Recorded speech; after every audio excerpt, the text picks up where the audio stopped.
Siegen durch Deutschland marschieren, dann weiß ich, ihr schließt euch den Kolonnen an. Und wir wissen, vor uns liegt Deutschland, in uns marschiert Deutschland und hinter uns kommt Deutschland.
Okay, guys, come on, come on! Separate the officers for interrogation!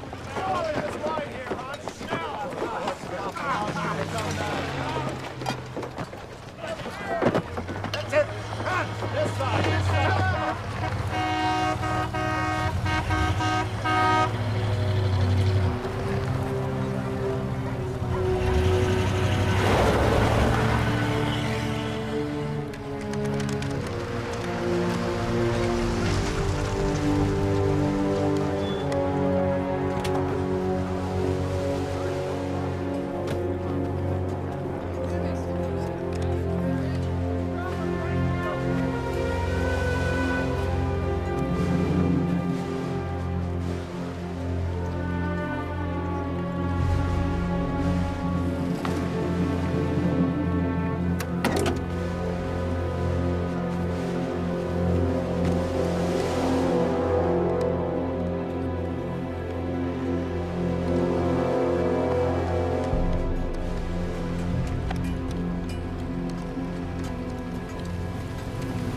I'll be damned.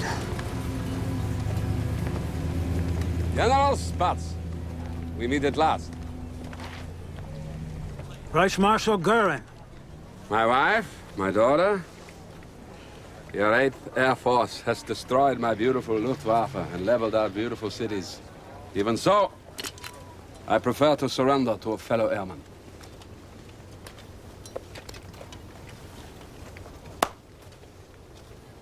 Gentlemen, may I?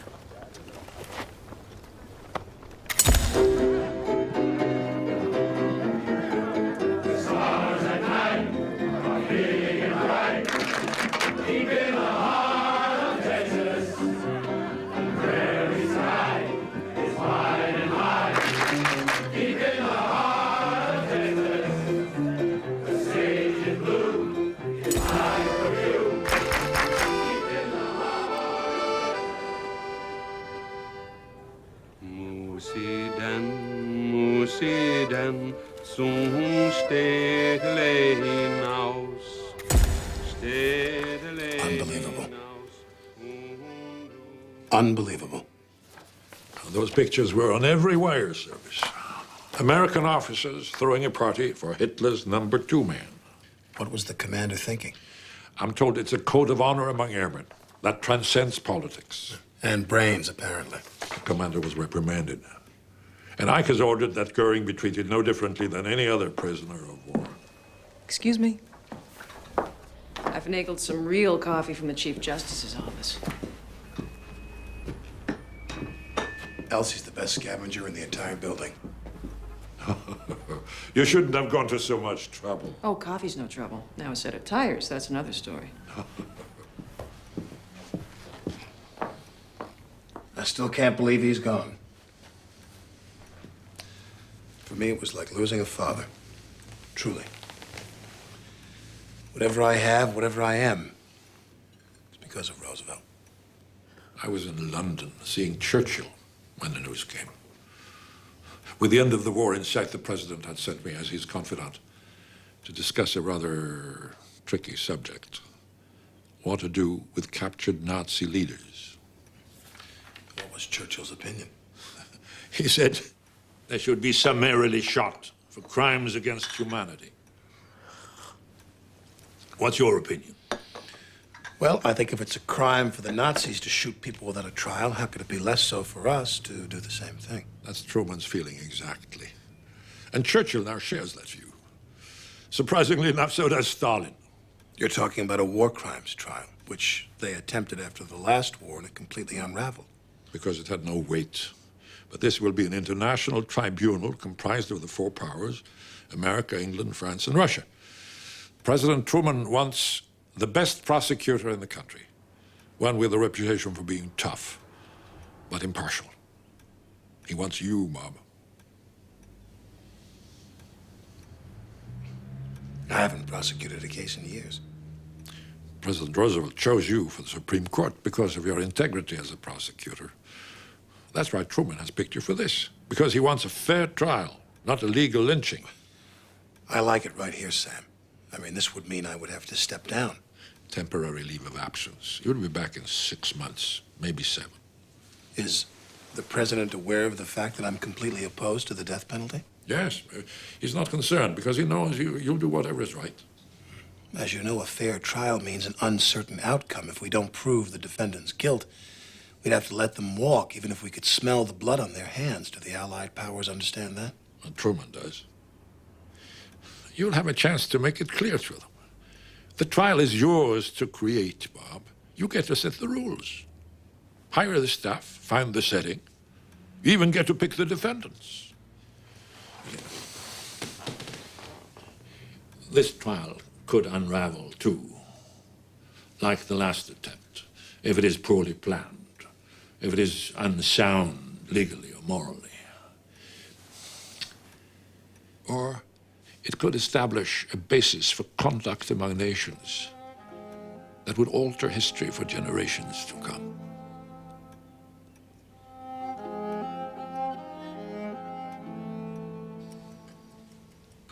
The trial will be held in Germany. That's what the defendants are, the evidence, witnesses.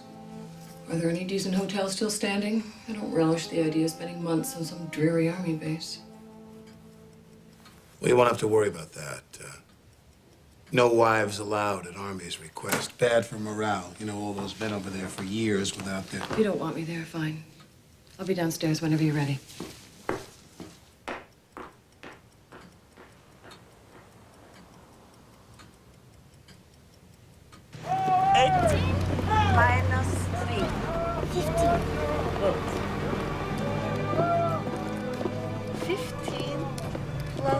7. 22. Good. 9 times 9. Good morning, General Spatz.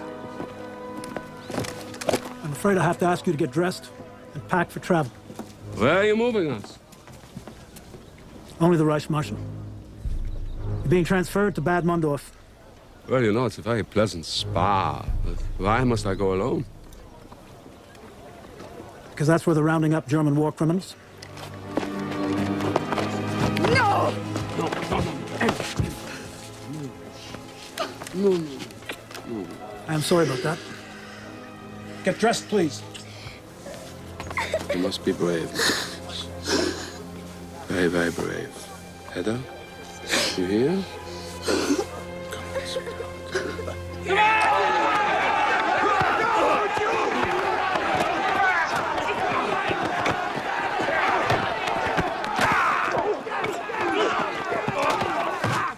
I know who you are.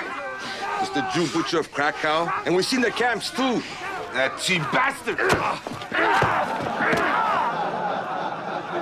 I must say I was lucky when the arms ministry was destroyed in an air raid in 1943. It rid me of useless paperwork and pencil pushers. Sir, what do you think was the single most effective thing you did during the war? When Hitler appointed me his Minister of Armaments, I threw out the military chiefs and turned to the professionals, industrialists and engineers. Then I borrowed the ideas of Walter Rathenau, the great Jewish chief of the German economy during the last war. Standardization of parts, the division of labor, and the maximum use of the assembly line. Thank you, Dr. Spear. Gentlemen, we'll now break for lunch. Dr. Albert Spear. Obviously, you are under arrest. What made you walk on us?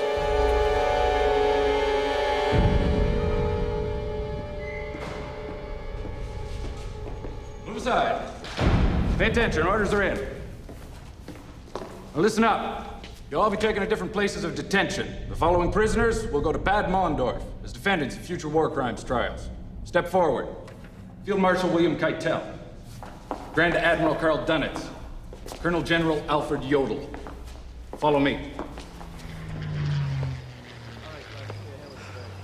I haven't left Washington since before the war. I couldn't even remember how to pack. I was so worried about bringing half the things that we need for the office, I completely forgot half the things that I need. I have one set of nylons for the entire time, and they already have a run.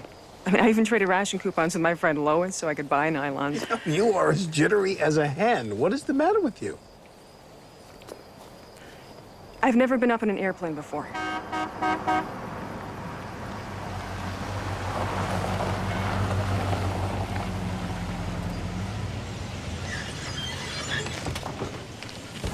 Morning, Robert. John. Bob. Tom. Robert. Good morning. Gentlemen, this is my Chief Secretary, Elsie Douglas. Elsie, this is Tom Dodd, who'll be Deputy Prosecutor. Well, it's nice to finally meet you, Miss Douglas. Pleasure. Colonel John Harlan Amon, who'll be Head of Interrogations. Miss Douglas. Colonel Telford Taylor, who'll be the liaison with the other prosecuting teams. Pleasure. All mine. And Colonel Robert Story, who'll be the head of our documents division. Pleased to meet you, man. Colonel. Now that we're all here, let's go.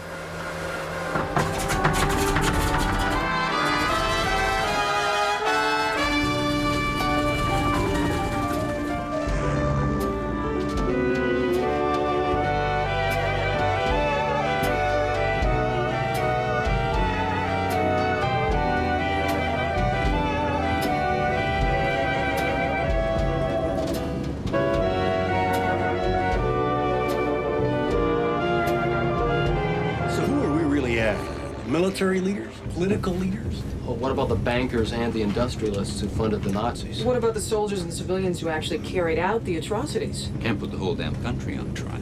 But we do need to suggest the scope of the crimes. I want this trial to be the first of many. Well, then how about choosing a symbolic figurehead from each category? We cover the whole spectrum. And that way, no one group gets off scot-free. Makes sense. Yeah, if we win convictions, we can just keep right on prosecuting Nazis till the cows come home. But remember, we may also fail to win convictions, in which case some or all of the defendants could go free. I'm still wrestling with the validity of this trial. Crimes committed during war have never been called crimes. Let's focus on existing law. What existing laws did the Nazis break? Well, they broke peace treaties, border treaties, certainly Geneva Convention and Hague Convention. Right. Every time they invaded a country, they broke a law. My fear is that at the end of the day, when all is said and done, this trial will be perceived as nothing more than triumph of superior might. The winners exacting punishment on the losers. Our task is to make sure that this is not the triumph of superior might, but the triumph of superior morality. We're in a very interesting position here. We're in a position to fashion a future in which aggressive war will be dealt with as a crime. Here, here.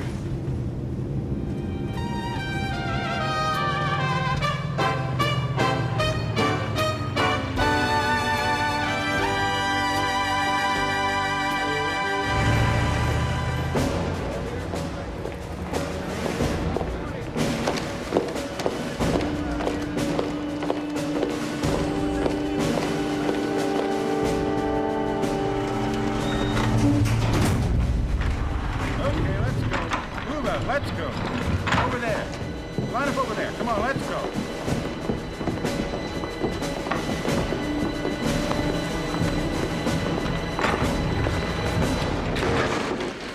Corporal, new arrivals, identify yourself. Fritz Saukel, Sir. head of labor conscription. Former head. Julius Streicher. Publisher of... Sir, I can't pronounce it. Der Stürmer. It's fifth. You bankers are all Jews. You think I don't know that? Shut up. Hjalmar Horace Greeley Schacht, formerly president of the Reichsbank and minister of the economy. I do not understand why I have been accused here. I'm your jailer, not your lawyer. You'll get your day in court.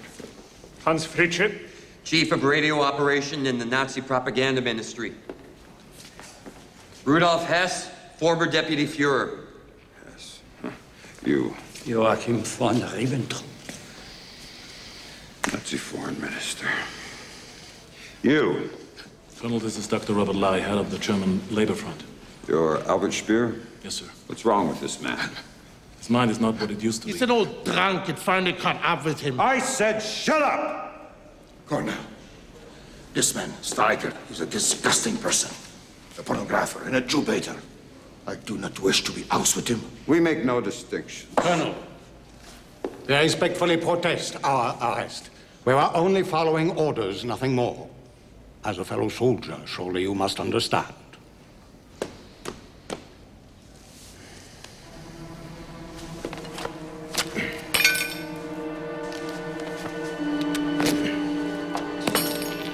Now you're no longer a soldier. You are all war criminals. All of you. Lock them up. These Nazi bastards. Where's Dory?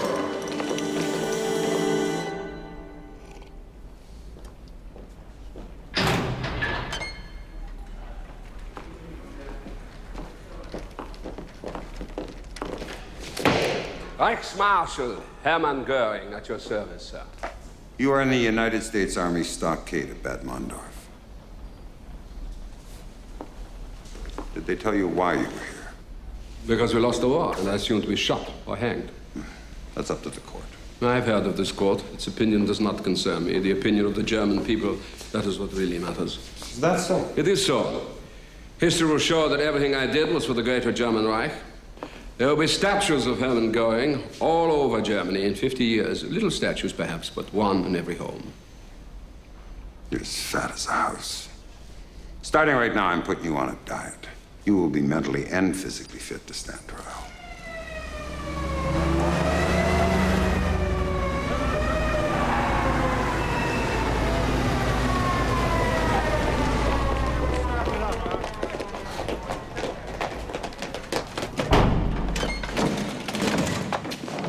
Captain.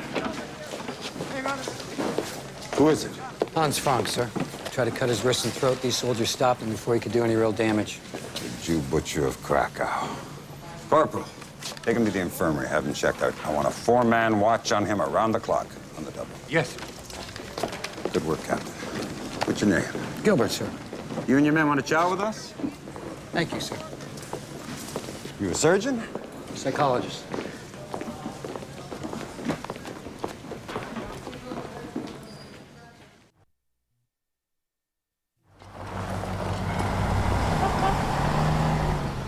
What we're faced with, or so it appears, is the secular equivalent of drafting the 10 Commandments. Now, each nation has its own criminal statutes, but for the world at large, none exist. None are necessary.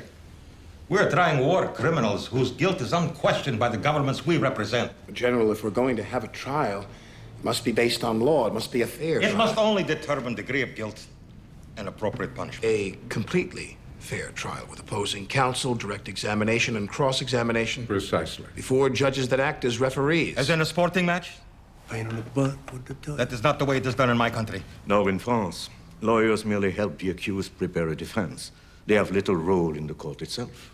In the United States, a defendant is entitled to his lawyer's most aggressive representation. Yes, as in Britain.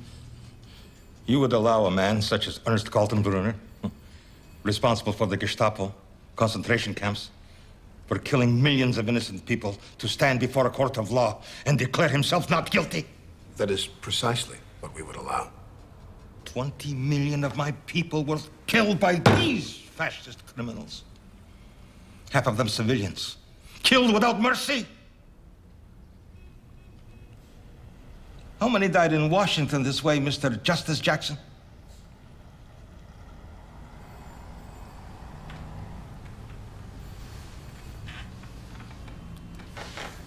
General, it occurs to me that perhaps separate trials might be the most satisfactory way to reconcile our differences. The United States and the British, along with the French if they choose, will conduct a trial with the Nazis that we currently have in captivity. Kaltenbrunner, Frank, Speer, Goering. And the Russians, of course, would be free to hold their own trial with the ones that you have on hand.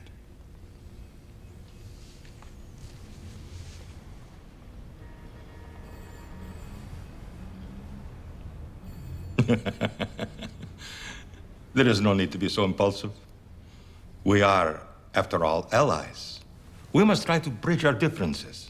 Well, at least the prosecution's a unified group now, even if we did have to compromise with the French and let the judges be the jury. I must say, your neat little trump card turned Comrade General into a pussycat. Well, I didn't enjoy playing it. I didn't want to sandbag the poor guy. I would have preferred to convince him. Oh, your boy was quite convinced by your subtle reminder that we've got most of the big Nazi fish, while they only have a couple of minnows.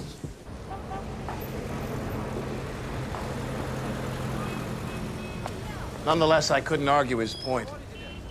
My country was spared the worst of it. No bombed-out cities, no slaughtered children. I couldn't begin to know.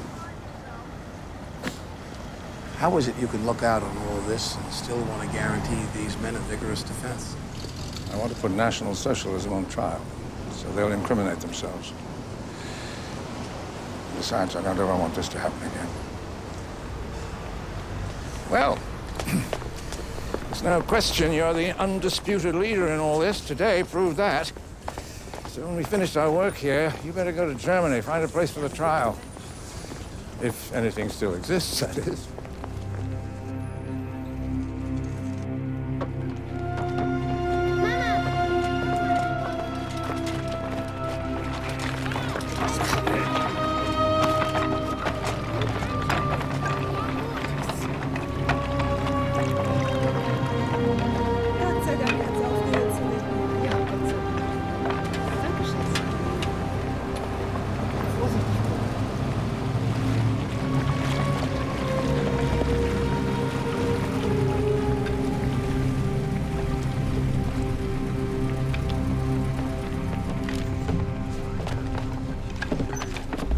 Robert, I can't believe this.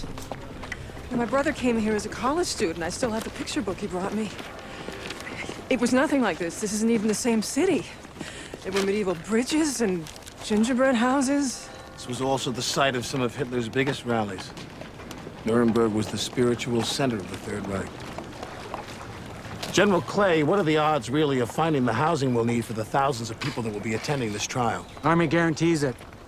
Parts of the city were untouched by the bombings. There's hundreds of fine houses, some vacant, others whose owners are desperate for money. What's that smell? There's still around 30,000 bodies trapped under the rubble. Ready? Yeah, follow me.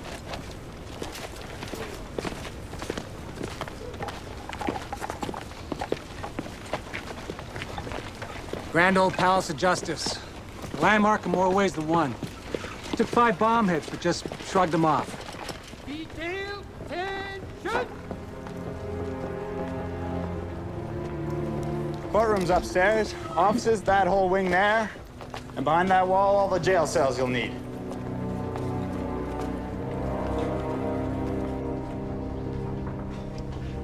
Okay, just right this way. Justice Jackson, the courtroom.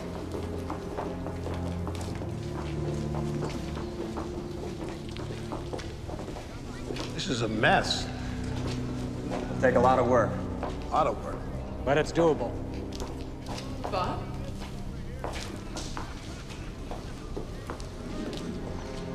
Ten Commandments. 10 Commandments in the same building where the Nuremberg laws were decreed that deprived old German Jews of their rights. This is it. This is the place to hold the trial. Give me the word and I'll have General Patton move in 15,000 German POWs. Start cleaning up the whole city. I'm giving you that word right now. Captain Kiley, what do you think? Well, we'll need to double the size of the courtroom. Have to take out that rear wall and cut into the attic for a visitor's gallery. Saw some terrific seats in an old theater here. Great. Chandelier's got to go.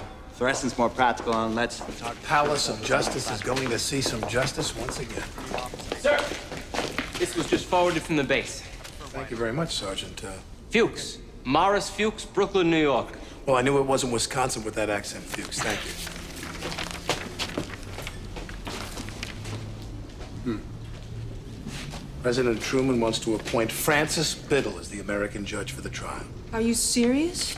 But he already fired Biddle as Attorney General. Why would he do that? Guilt, maybe? Probably. I guess it's this instead of a gold watch. How do you feel about that? Well, read Truman's wording. Unless you have a problem with this, which means... Don't have a problem with this.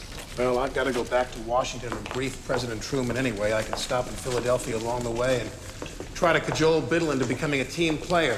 When do we leave? I need you to stay here and set up our offices, find us a place to stay. Make those decisions without you? Oh, that'll be fine. I trust you.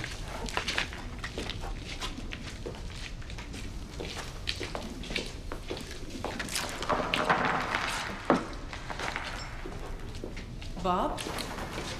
Bob? When your name is called, get your ass on the truck. Von Papen. Sure. When we board the plane, get a seat by the window, dear boy. It may be the last view we have of the fatherland. Alfred Jodl. Von Schirach. Almar Schack. Rosenberg. Von Neurath. Frick. Sockel. Albert Spear. William Kaiser. I couldn't face going back into private practice. Not after all those years in Washington. The nerve center of the country, the war. What is the current status in Nuremberg? Well, we're gathering evidence, choosing defendants. We've settled on 22 men. We've narrowed our targets to those who ran the concentration camps. Good thinking, splendid. The ones who gathered the slave labor as well as those that used it. Absolutely. Absolutely right. The judges will have a great deal of work ahead of them with the pretrial discovery. Yes, yes, yes. Well, of course, you'll be there to guide me through it. I'm thrilled, Bob. It's an honor. This means a great deal to me. Am I safe in calling the president and telling him that you've signed off on me? That I'm approved as chief American judge? I'll arrange your flight this week. We need you over there as quickly as possible. We need to gear up fast. The trial's in 1 month. We'll have dessert in Nuremberg.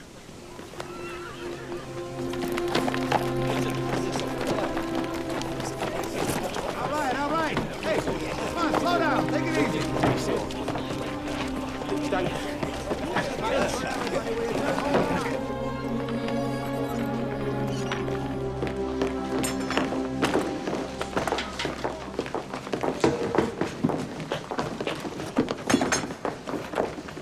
I've got to say, I find it a little unnerving walking past 300 German POWs carrying pickaxes. That's why you got a bodyguard. Just let one of them try and mess with you. You want the desk sideways?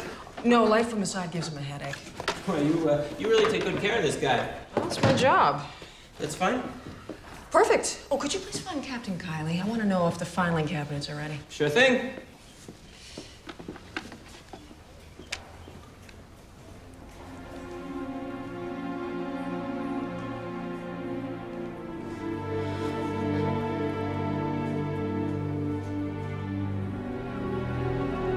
First thing you must understand about these men is that they are war criminals. Their rank means nothing. There's to be no exchanging of salutes or any other military courtesy. Now, I know most of you men saw combat. You lost friends, companions. We've all seen the bodies at the side of the road. Men who gave their lives in the service of their country. Gave their lives so that we might have the opportunity to bring these criminals to justice. Now, our job is to make sure that these criminals survive long enough to have that justice served. To make sure that our friends, our companions, did not die in vain. to be all. Dan, you!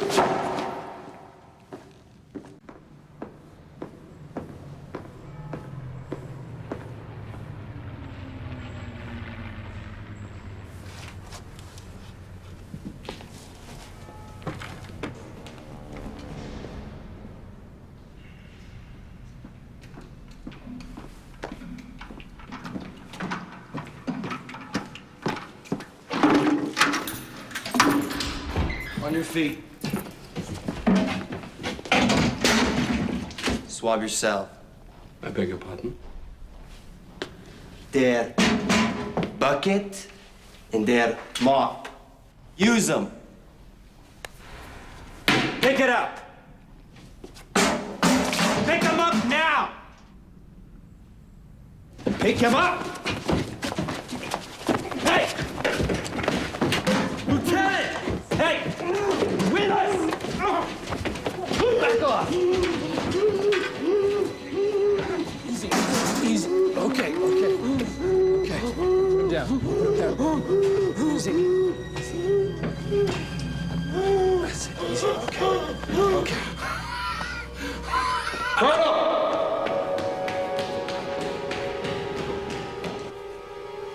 Doctor? He'll rest now. His heartbeat was up to almost 300 beats a minute. Could have led to heart failure. That's just great. That's just what I need. To lose the biggest bull in the roundup. Lieutenant. Wheelers, sir. I'm making this man your personal responsibility. He is not to exert himself. As God is my witness, he will be in the best of health when they hang him. Yes, sir. Yes. Lieutenant Ayres, with your permission, I shall call you Lieutenant. That's fine, sir. Good. Huh.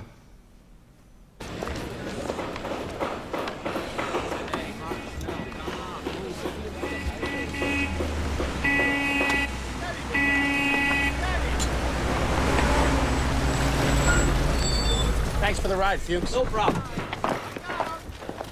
Robert! Welcome back. Nice to be back. It's really good to have you back. So, Quite a job you've done here. you should see the inside. Come on.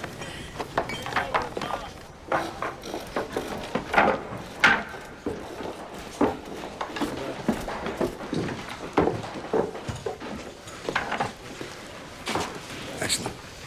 Excellent work. Captain, Kylie. What's your background, Kylie? Couple of architecture classes. Never got a degree. Neither did I. Are you serious? You're a justice of the Supreme Court. You know, I practiced law for 20 years with only a single year of law school under my belt. Things were a lot easier back then. Shouldn't go around giving away your secrets. I won't tell if you won't tell. How are we making out with these gizmos for the simultaneous translation? IBM's sort of inventing the process as we go, sir, but we'll be ready for you. I promise. I don't doubt that. Excuse me. Question is, will we be ready? The whole team's waiting in your office. They'll fill you in. I missed you. I missed you, too. You know, when I was home, I couldn't find a phone number, I couldn't find a document. Well, now you won't have to worry about that. I'll take Gary. Should be fun. Tom, I'd like you to do Spear. My pleasure. I'd also like you to take on Shurock and Funk. Good. Are the indictments ready to be served? Yeah. I say we hold off until the last possible moment. Until they're indicted, we get to treat them like POWs. We can interrogate them all day long. Once they're indicted... Once they're indicted, they're entitled to have their lawyers present. Fellas, this is going to be a fair trial. Let's serve those indictments as soon as possible. But if the British deliver the indictments, wouldn't be right for us to hug the whole show now. What if the defendants want Nazi lawyers? Oh, hell no. What kind of crazy example with that said? Free speech? For crying out loud, boys. Nazis defending Nazis when they ought to be on trial themselves. And we're gonna pay them? Can't help wondering what these fellows would do if the situation was reversed and they had us on trial. Well, we don't have to answer that question in this room right now. The judges will be here in 1 week. We'll let them decide. Would you excuse me for 1 moment? This just arrived from Bill. He's decided not to fly. He's coming over on the Queen Elizabeth. He'll be here in 3 weeks.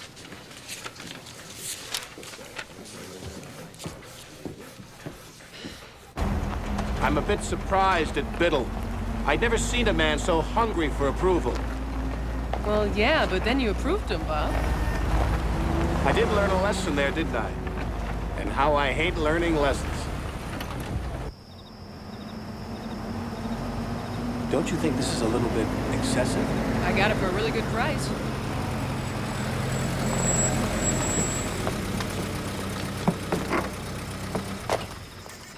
Thank you. Justice Jackson, meet Frau Hassel and Herr Hassel. Willkommen. How do you do? I have lived 5 years in America. Oh, well, it's a pleasure to meet you, Frau Hassel. Please come in. Follow me, bitte, bitte. I will prepare dinner, something light perhaps at this hour. Thank you.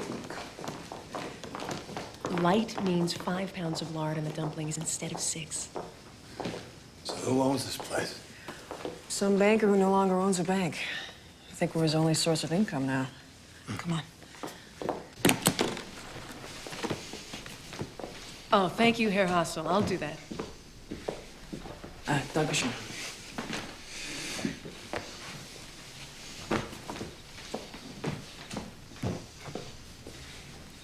So where is your room? Upstairs. It's a cute little attic apartment type thing. Is it all right? Well, it's nicer than what I have in Washington, Bob. Well, I haven't seen what you have in Washington. Oh, God, I am so bushed. Just hold on till dinner. Would you like a drink? No, maybe later on. Oh, don't do that. Oh, I've arranged a little breakfast meeting with the team tomorrow morning. Good, good. Just to go over some of the finer points. Mm-hmm. Wow, you sure pack well, Bob.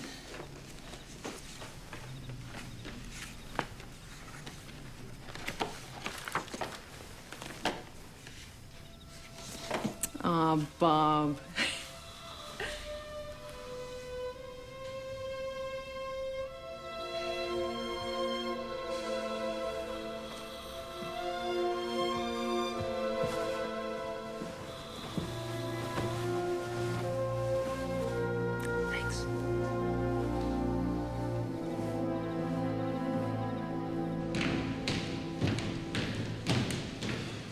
Start with this one. I hope I shan't make a balls of it. Do just fine, old chap. Open up.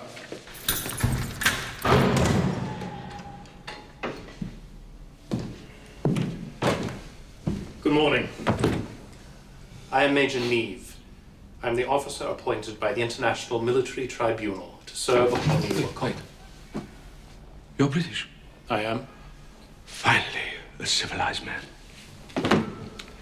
Neve. Neve. What is your given name? Airy. Airy. Major Airy Neve. I have heard this name before. Airy, like the wind. Why would I have heard this name? I was captured, tortured by the Gestapo, and escaped twice. Ah, I see. Well, you've earned your given name. I am the officer appointed by the International Military Tribunal to serve upon you a copy of the indictment in which you are named as defendant. I am also here to advise you as to your rights to counsel. I care nothing for lawyers. You can find one for me, Major Airy of the Wind. We're men of culture. We both know the truth. The victors will always be the judges. The vanquished, always the accused. Yes?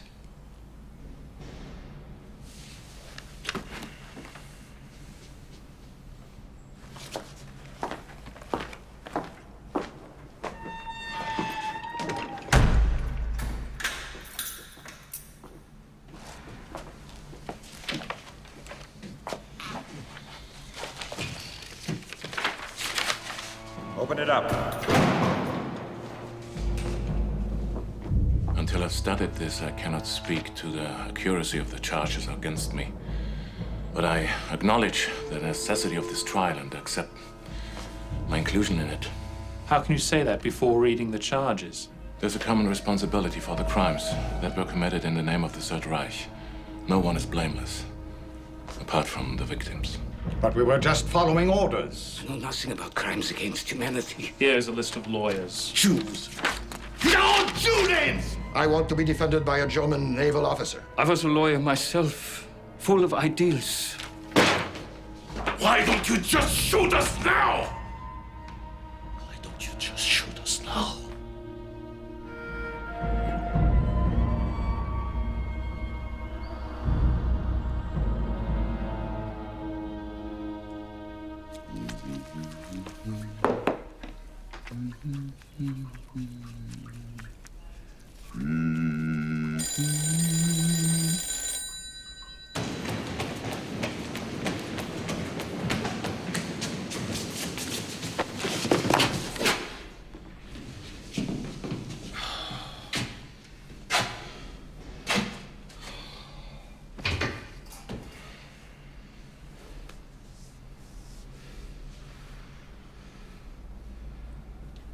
I want a guard posted at the porthole of every cell. They're to be watched around the clock. I will not have them taking the easy way out.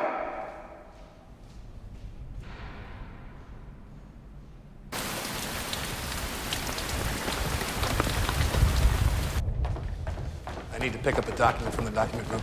I'll meet you in the office.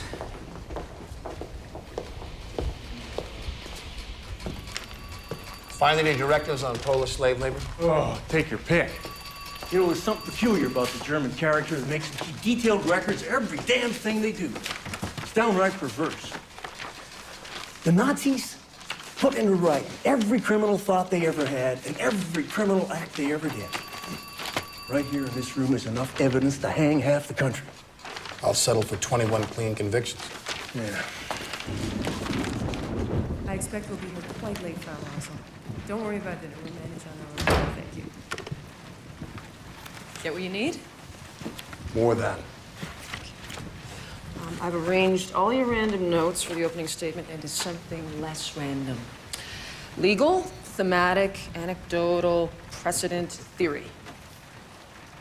You really are something, you know that? Well, when you decide what, let me know. Oh my God.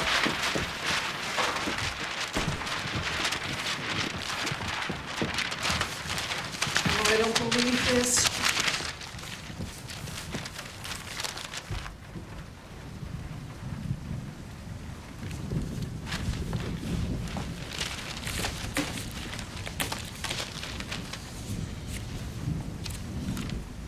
I've noticed that this case has really inspired the orator in you.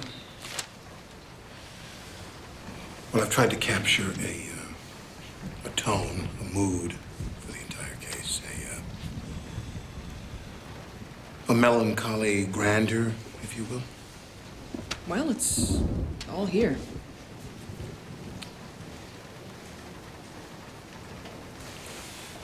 You have something right here.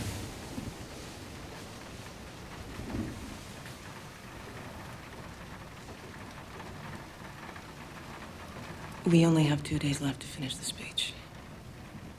Maybe you should start dictating. Right.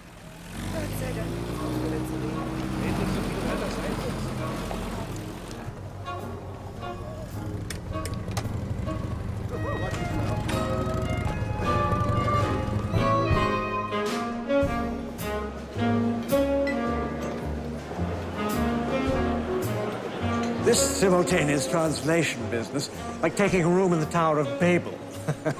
And this I can assure you, whoever designed those electronic earmuffs... Earphones, Sir Geoffrey. Earphones. Whoever designed them did not try them over a barrister's wig. Well, not to worry, I knew they would be most becoming. I changed my style a little, I think. Who's that over there? He's a psychologist. The Army transferred him over here to consult on the suicide risk of the prisoners. Let's get going home. Bob, Francis, I had arranged for a flight to pick you up. You were meant to be here 2 weeks ago. What happened? You developed a sudden craving for shuffleboard? I just needed a little time to get myself up to speed. I worked the whole way over. I'm fully prepared. Any of my colleagues here, I'd like to meet them. Perhaps later on. I need to talk to you about something. You must try some vodka. No, thank you. Oh, you must try some. It makes it very strong. The cognac. Oh, but we do it all the time in you Russia. can't mix it. Oh, we do in Russia all the time. Not in France. Thank you. Thank you. Okay. Look at this, Bob. It was a gift from my family. After the trial, I'm going to donate this along with my papers to my alma mater. I think future generations... Francis, on the subject of who will serve as president of the court, the British are prepared to support you, but... Yes? But it's not in the best interest of the trial. The Americans are far too dominant in this thing already. The trial must be viewed as a joint effort. I really do have the qualifications. I know you do. If not me, then who? Sir Geoffrey Lawrence. The British share our sensibilities, and it's a hell of a lot better than having Devab or God knows Nikitchenko. I think I can sell the French on this idea, too. Everyone back home assumes that I will be head of the court. Francis, your role here will be of incredible importance. This is probably the last appointment of my career, Bob. This is how I'm going out. With great honor. Francis, you will be capping your career with great honor.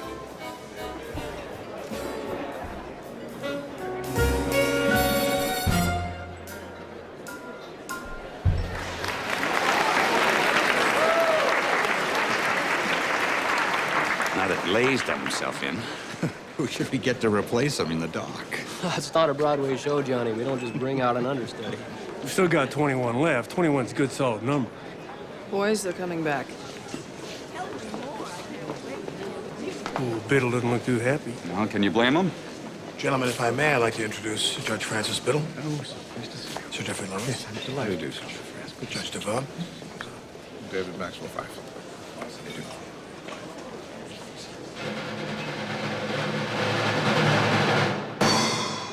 Ladies and gentlemen, please, a salute to my colleagues in the law. How fortunate we are to be in a profession where we may speak our minds. And not like diplomats who must behave like dogs on a leash. To the law. To the law. I was wondering if you'd care to dance with me. I'm not much of a dancer. Well, let's go embarrass ourselves.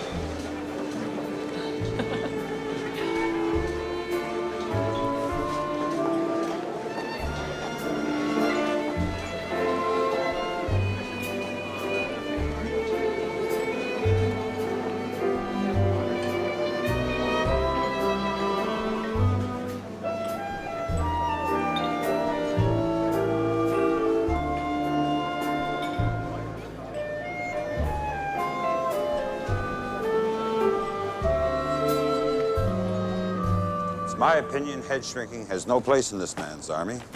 But you've been assigned to me, Captain, and I plan to make full use of you. You're going to help me make sure I don't lose any more of my prisoners.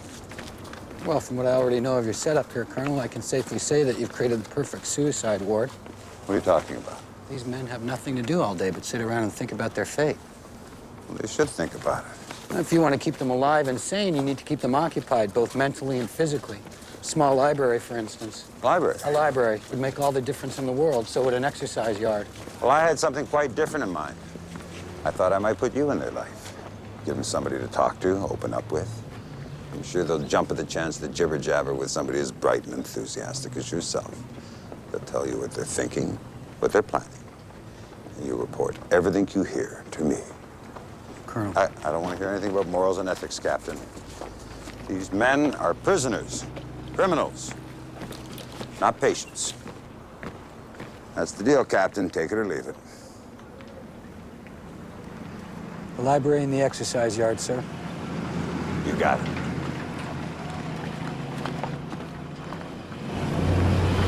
place is worse than I expected. What a nightmare. Where do we pick up our press passes? The Palace of Justice. What's the metal bar in the front of the Jeep do? Works like a knife to cut the wires that Germans string across the road at night. Several GIs have already been decapitated. Lovely. Here we are, gentlemen. I'll take your bags to the hotel. All right, thanks a lot, buddy. See you around. Press credentials ready to show. You will be given press passes and transferred to assigned lodging. Get in line, gentlemen, get in line. Check this out.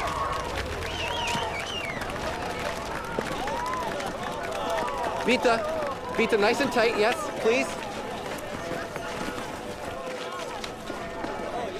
Das ist Dankeschön. Berlin, Berlin, die ewig junge Stadt, das ist Berlin, Berlin, die meine Liebe hat, genau im Mittelpunkt der Welt, hat sie der Herrgott hier gestellt.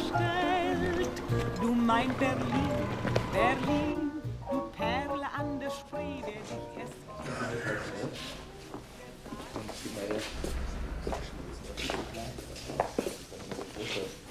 Rudolph, you put it on the wrong foot. What? The shoe. Yeah. This seems completely mad. It is an act. He is being clever. If he was so clever, he wouldn't have spent the last 4 years in an English prison.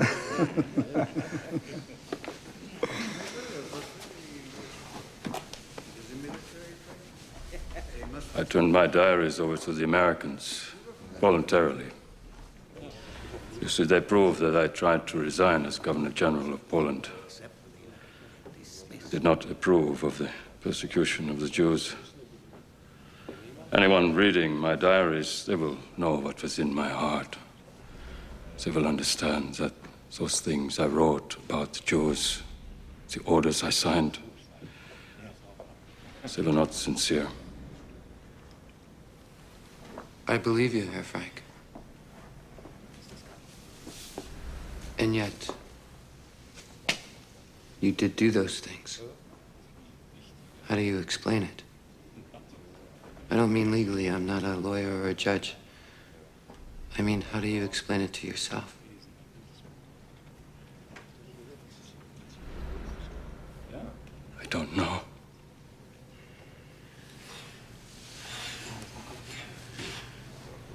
It's as though I'm two people. The Hans Frank you see here, and Hans Frank, the Nazi leader.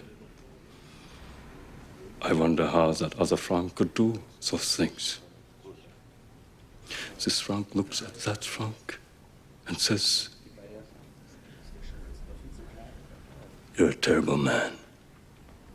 And what does that Frank say back? He says, "I just wanted to keep my job."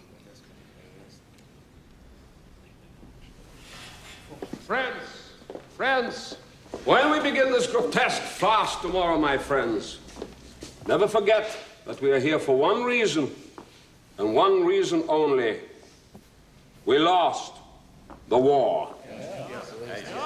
But someday, a grateful German nation will honor our legacy. Doctor, what do you have? You have one German. You have a fine man. 2 Germans, a Bund. 3 Germans, a war. Are you really in such a good mood, Herr Goering? Or is this your way of handling fear?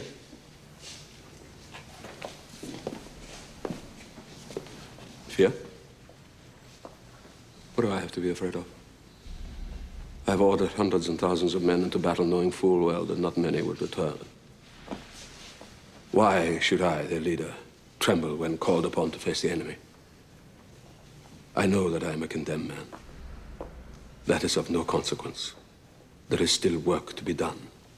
And mark my words, it will be done. 1 Englishman, an idiot. 2 Englishmen, a club. 3 Englishmen, an empire. I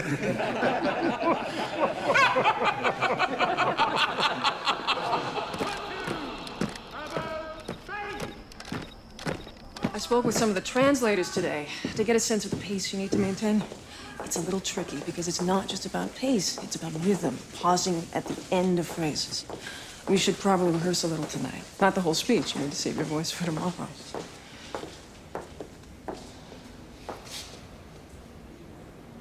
This is unbelievable.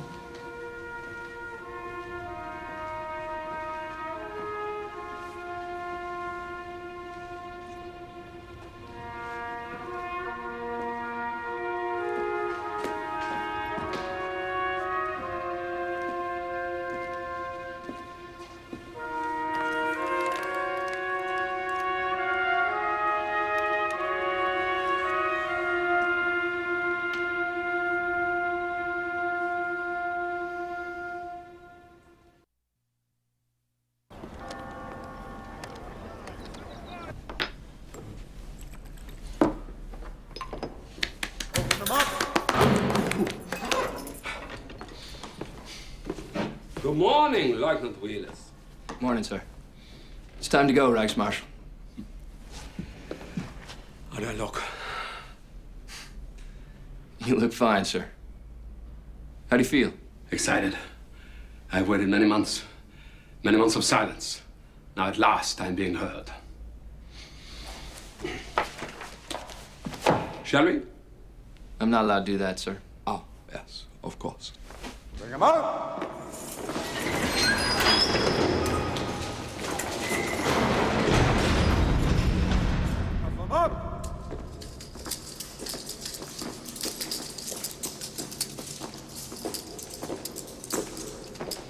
Come out!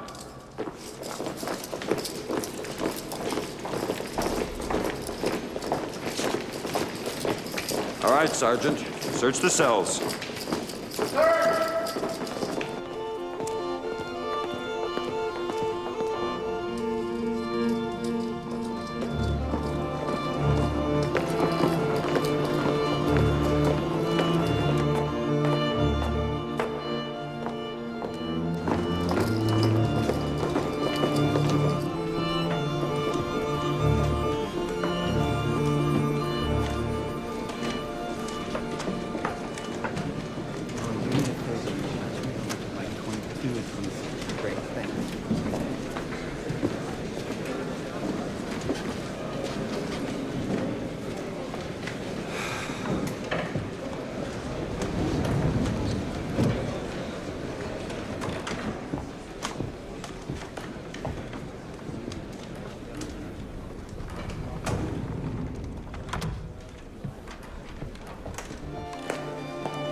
No.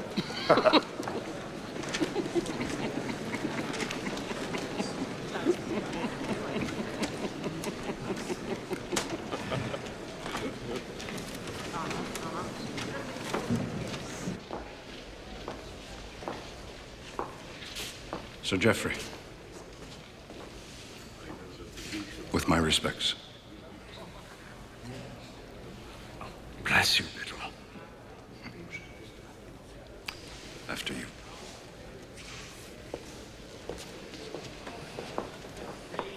All rise.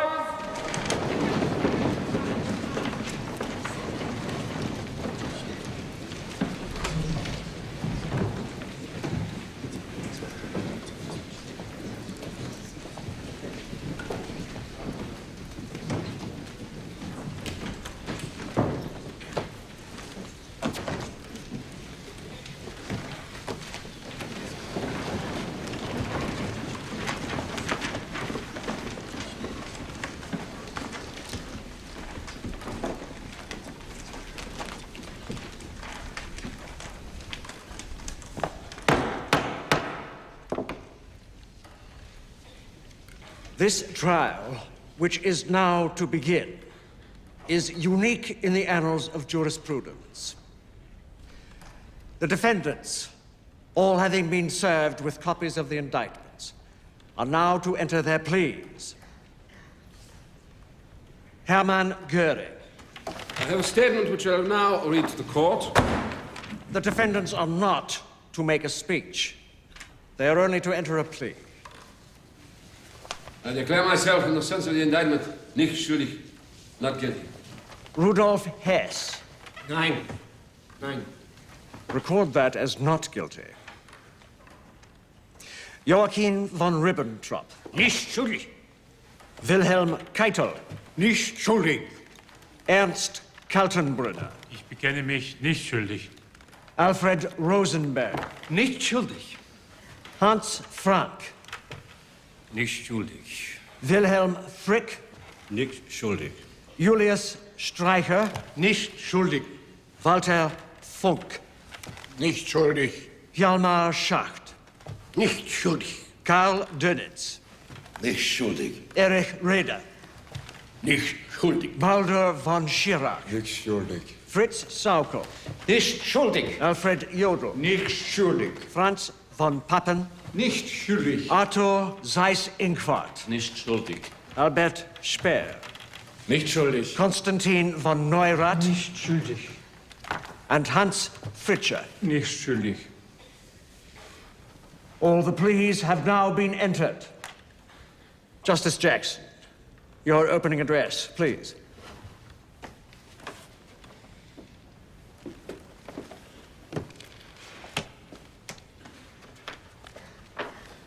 May it please your honors.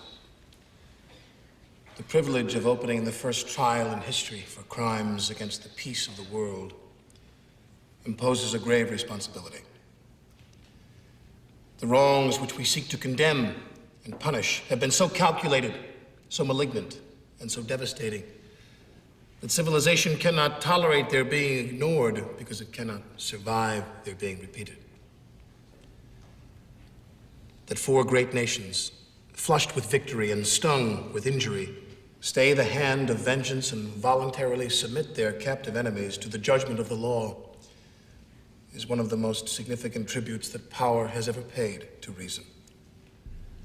If these men are the first war leaders of a defeated nation to be prosecuted in the name of the law, we agree that here they must be given a presumption of innocence. And we accept the burden of proving criminal acts and the responsibility of these defendants for their commission.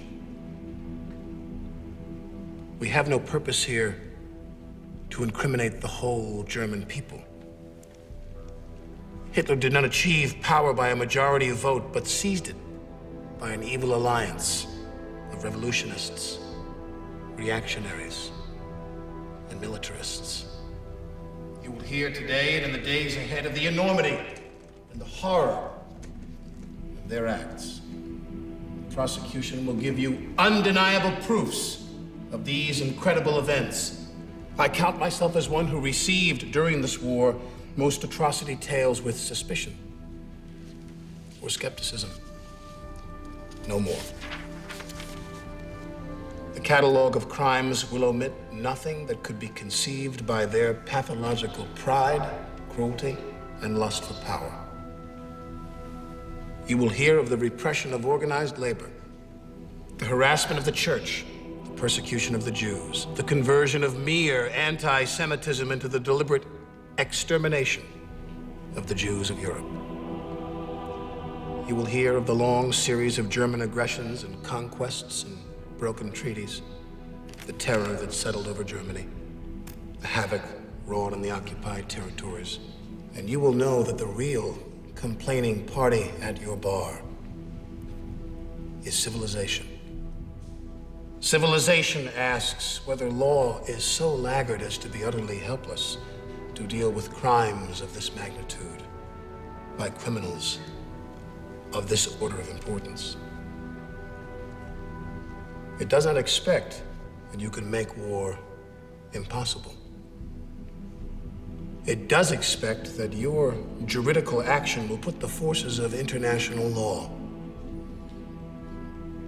its precepts, its prohibitions, and above all, its sanctions, on the side of peace, so that men and women of goodwill in all countries may have leave to live by no man's leave, underneath the law.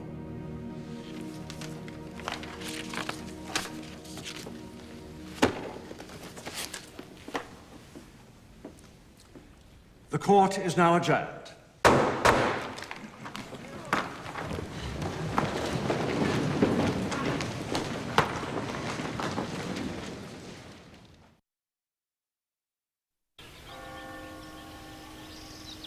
Jackson's speech, pedantic. Tiresome lot of nothing. I nodded off twice. Well, the food is better today. You think they'll feed us like this every day? They always feed you well before they hang you. Yeah, that's so true. They can't hang us. We're soldiers. They have to shoot us. Please, stop this talk. We must concentrate on our defense. If we're not going to eat, Frank, give it to me. It's a crime to waste such good food. Look what they have done to your beautiful city. Nuremberg is not mine. But it was.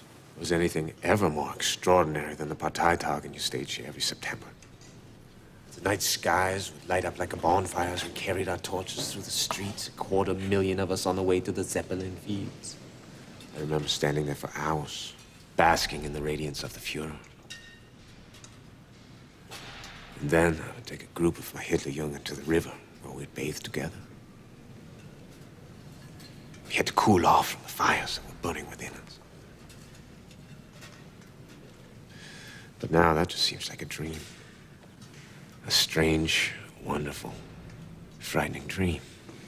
It was not a dream. It was a nightmare. Of our own making, and it's time to wake up from it. The look in Hitler's eyes was not radiance. It was madness.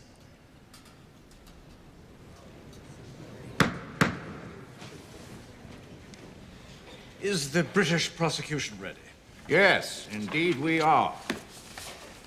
Your Honors, with your permission, I wish to read from a sworn affidavit by one Hermann Friedrich Graeber, a German construction manager who, in a civilian capacity, was employed by the German army in occupied Ukraine from 1941 to 1944. On several occasions, he observed the mass murders of local Jews committed by the SS or Schutzstaffel, the Nazi party's police and security organization. One such occasion, he writes, took place on October the 5th, 1942, near the city of Dobno. That morning, Herr Graeber was informed that all 5,000 Jews from that city were to be taken by SS trucks to a place near his building site, where they were to be shot and buried in large pits. He continues. Thereupon I drove to the site and saw near it great mounds of earth. Several SS trucks stood in front of them. I heard rifle shots in quick succession coming from behind one of the earth mounds. Those who had just got off the trucks, men, women, and children of all ages, had to undress upon the order of an SS man who carried a whip. All these people had the regulation yellow patches on their clothes and thus could be recognized as Jews. And without screaming or weeping, these people undressed, stood around in family groups, kissed each other, said their farewells. I watched a family of about 8, a man and a woman with their children and 2 grown-up daughters. An old woman with snow-white hair was holding the youngest, perhaps 1-year-old, in her arms and singing to it and tickling it, and the child was cooing with delight. All the people around were looking on with tears in their eyes. The father was holding the hand of a boy about 10 years old and speaking to him softly. The boy was fighting his tears. The father pointed to the sky, stroked the boy's head, and seemed to explain something to him. At that moment, the SS man at the pit shouted to his comrades. The latter counted off about 30 persons and instructed them to go behind the earth mound. Among them was the family that I have mentioned.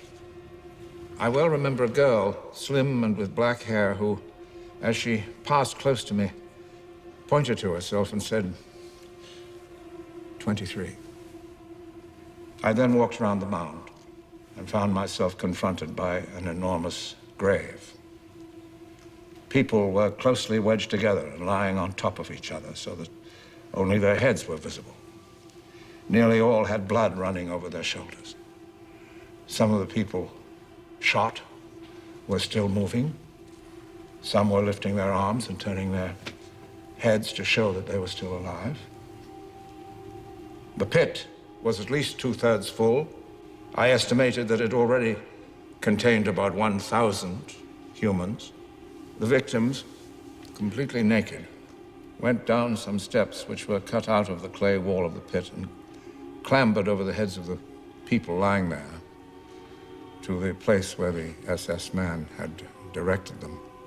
They lay down in front of the dead or injured.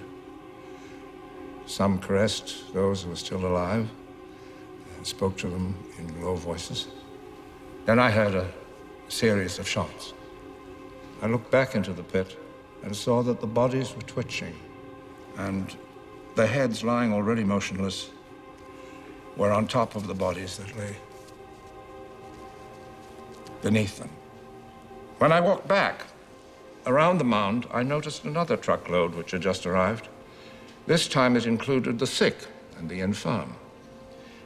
An old, very thin, very frail woman, with terribly thin legs, was undressed by the others who were already naked, while two people held her up.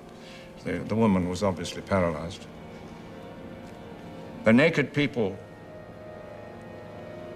carried the old woman around the mound. And the shooting continued.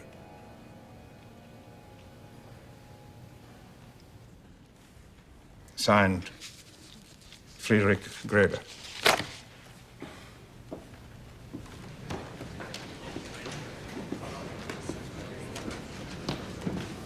Did any of you ever hear of this Kramer? Huh?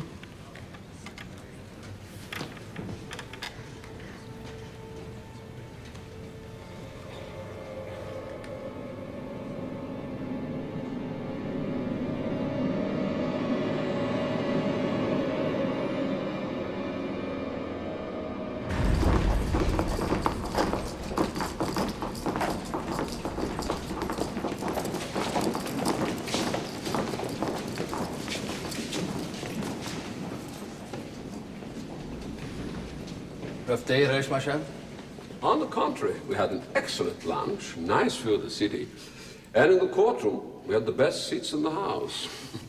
Cuffs off! They go on about this Graeber person. It doesn't concern us. We were not even mentioned. You must have very little evidence against us. I always suspected the British prosecutor was a Jew. Now I am sure of it. Shut up, Saga! Please don't be so naive. We're on trial. Of course they're going to say terrible things about us. They have not even begun. Lock him up! Happy dreams, Lieutenant. Good night, Reismarschall.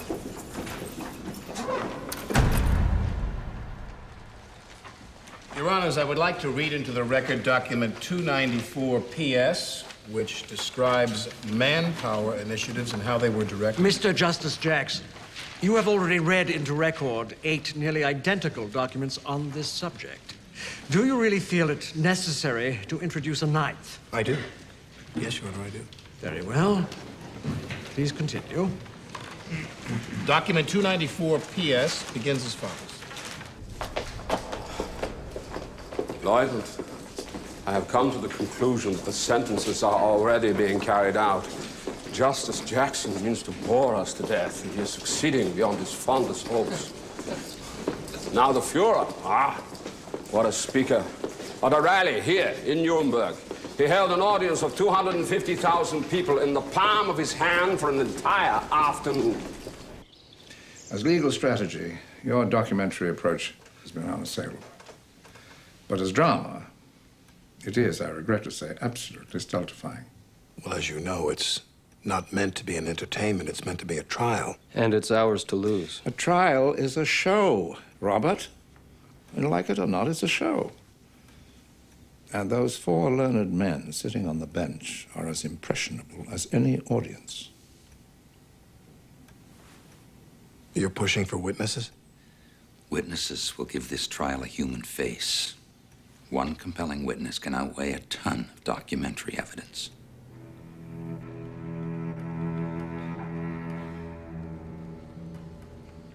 Mr. Petcheleg, while you were imprisoned at Dachau, were you at one time asked to participate in a medical experiment? Yes. And the Nazi doctor who supervised that experiment, Dr. Rascher, did he ever explain to you its purpose? He said the Luftwaffe had a problem, that its pilots shot down over the North Sea often survived the crash into freezing waters, only to die later after being rescued. The purpose of the experiment was to prevent these deaths. And what experiment did he devise? First, I helped to strip other male inmates naked and put them into water tanks. You were forced to do this to fellow inmates? Yes. And then? Then we added large pieces of ice.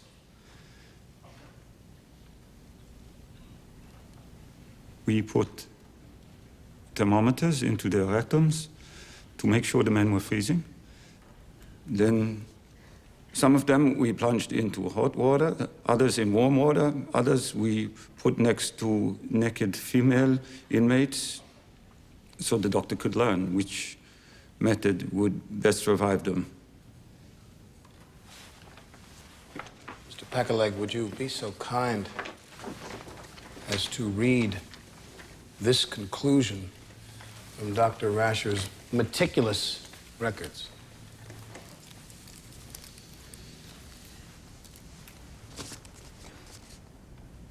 Rapid rewarming was in all cases preferable to slow rewarming because after removal from the cold water, the body temperature continued to drop rapidly.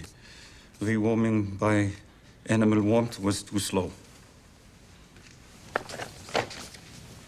Thank you. Mr. Petcheleg, do you recall whatever became of the subjects of Dr. Rascher's experiments on behalf of the Luftwaffe?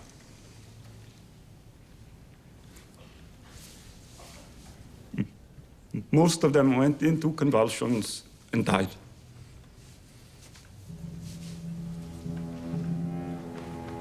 Thank you. In 1942, I was arrested, interrogated, and then ordered to sign a false confession. I refused. The German officer threatened me. I told him, I'm not afraid of being shot. He said, we have means at our disposal that are far worse than being shot. Please continue, madame. Soon afterwards, I found myself packed with 230 other French women in a sealed train on our way to Auschwitz. A sealed train? No food, no water, nothing. At Auschwitz, the trains ran almost all the way to the gas chamber. They unsealed the cars, and the soldiers let everyone out.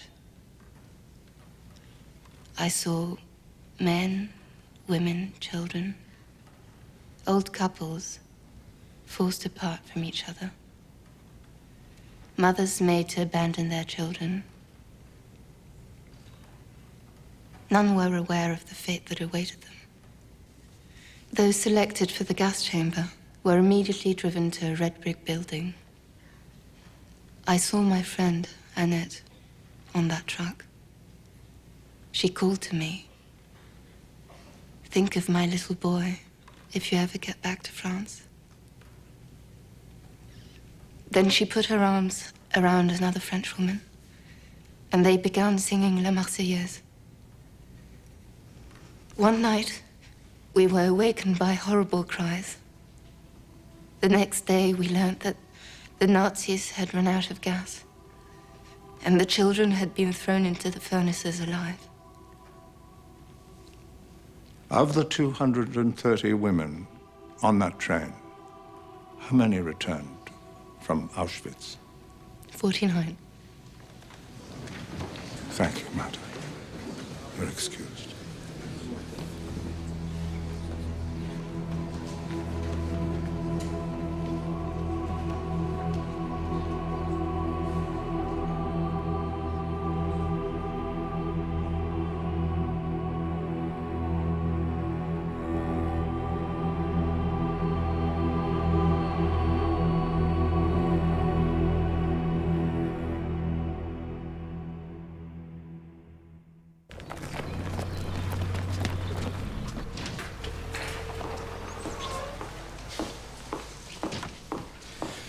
There you are.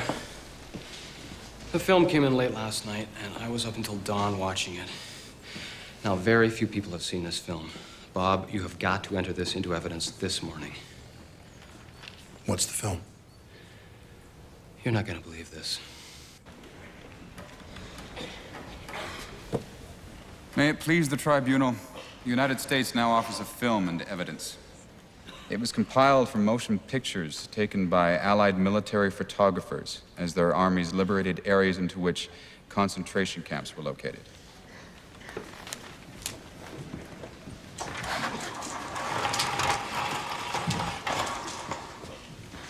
Go.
You know, it was such a nice day.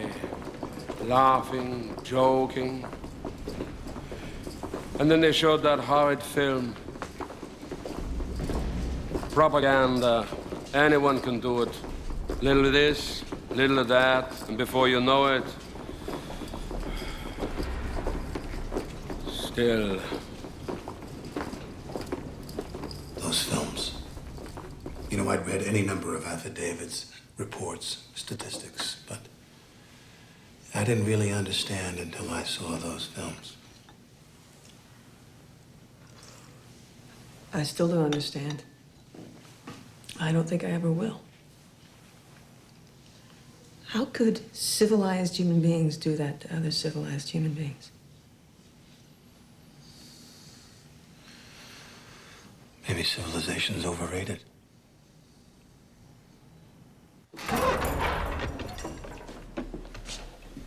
Good night, Leute. Good night, Reichsmarshal.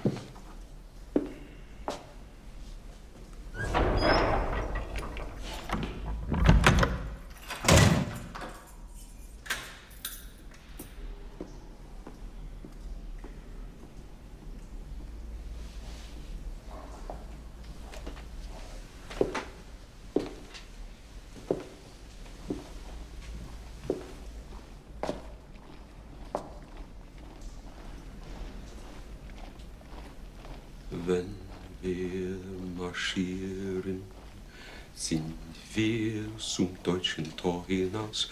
Schwarzbraunes Mädel, du bleibst zu Haus sein, darum Mädel, Mädel, wink, wink, wink. Unter einer grünen Lierlind sitzt ein kleiner Fink, Fink, Fink. Ruft nur immer Mädel, Sie ist ein kleiner Fink, Fink, Fink, ruft nur immer Melodie. Der Wirt muss morgen, soll die Klappe kämpflich sein, sonst wer wir morgen mein Ander ein darum Mädel, Mädel, Wink, Wink, Wink, unter einer grünen Violine.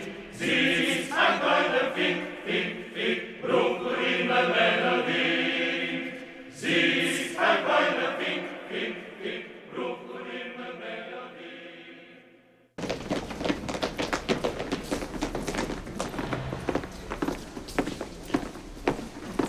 Dr. Speer, help me understand what I witnessed today in the dining room. Goering's ability to dominate and intimidate without possessing a real shred of power. Yes. Well, how do you explain that? Habit. Instinct. Something in the German character that responds to authority. Real or imagined. That's it? That's all it is? Yeah. What about the ideas he expressed, the words, the thoughts? They had no impact? What ideas? What thoughts? They were only platitudes. Nazi Germany was built on empty platitudes. A man like you were seduced by empty platitudes? Of course. Because you can hear in them any meaning you want. You said earlier you wanted to tell me something. I have been trying to encourage some of the other defendants to join with me in accepting guilt and expressing remorse. I made progress with Frank, and I have had high hopes for young von Schirach. But Goering means to bully them into joining him. And I fear now he will succeed. Unless someone stops him. I understand.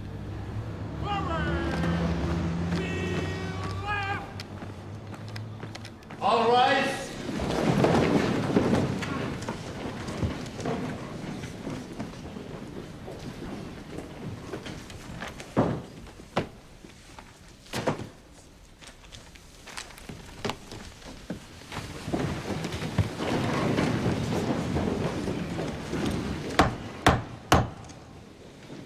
Herr Goering, do you believe that the Nazi Party came into power legally? I do. And I'm happy to explain in detail the history of those first elections. But I will add that once we came to power, we were determined to hold on to it under all circumstances. We did not want to leave this any longer to chance, to elections, and to parliamentary majorities. It had always been our plan, once we came to power, that we would eliminate the Reichstag, dissolve the regional parliaments, and individual rights. Where did the idea come from to combine the ceremonial head of state and the head of government in one person? Adolf Hitler. That's quite simple. We took our example from the similar dual roles of the President of the United States. And the idea for concentration camps? The idea was mine. It was a question of removing danger. Only one course was available: protective custody. How could the party rule until it had established order? And how could it maintain order with its deadly enemies, particularly the communists, running free?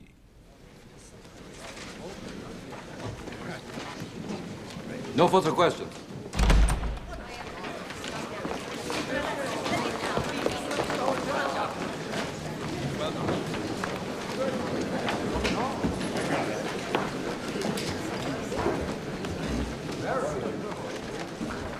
I don't get it.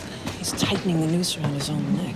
I don't think he really cares. He's got bigger fish to fry. This guy is talking right over the heads of the tribunal and directly to the German people. I suggest that you isolate Goering from the other defendants while they're not in the courtroom.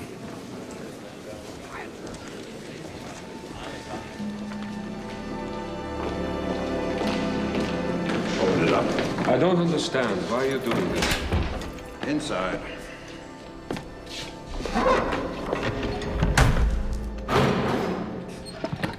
Me? I'm just following orders.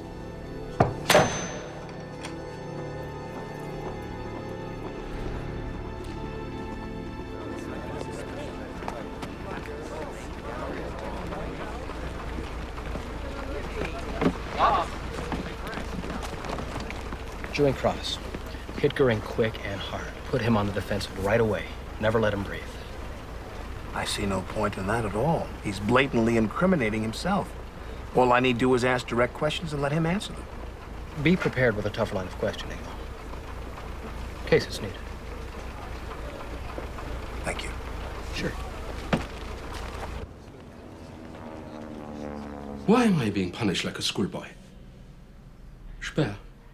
Speer's behind this. He must have talked to Colonel Andrus, persuaded him into this line of action. How do you know it wasn't me? Why Dr. Speer? Is there some kind of rivalry between the two of you? He is ashamed of being a Nazi. I am not. He wishes to infect the others with his shame. You have no shame. The world has now seen proof of the horrors committed by Nazi Germany. You're comfortable defending every bit of it. I've seen so many horrors already. The carnage of the First War, thousands of my countrymen maimed, degraded, starved. No, my dear doctor. I am not an inhuman monster who has no regard for human life. These atrocities are not indifferent to me. You know, we are accused of so many appalling acts. It is hard to keep track. Did you try? My concern was war. And in war, each nation has its own selfish interest. You have to be practical. I am a practical man. And I'm a soldier. And a soldier's code is obedience. Obedience. This amuses him. Blind obedience without responsibility. Is there nobody in this country that will take responsibility for anything? Nobody who can say no? Take a look at every cell in this block. What do you see? Yes men. All the no men are 6 feet underground. What is this? You're not Jewish, are you?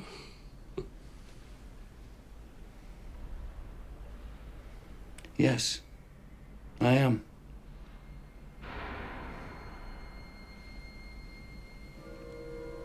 I see. Well, this is a very interesting situation for both of us.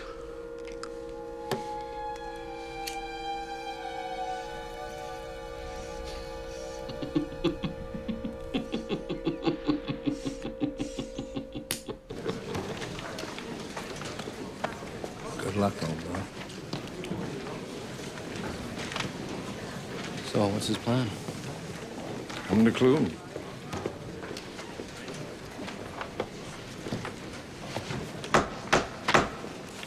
Will the witness repeat this oath after me? I swear by God, the Almighty and Omniscient. I swear by God, the Almighty and Omniscient. That I will speak the pure truth and will withhold and add nothing. That I will speak the pure truth and will withhold and add nothing. Mr. Chief Prosecutor?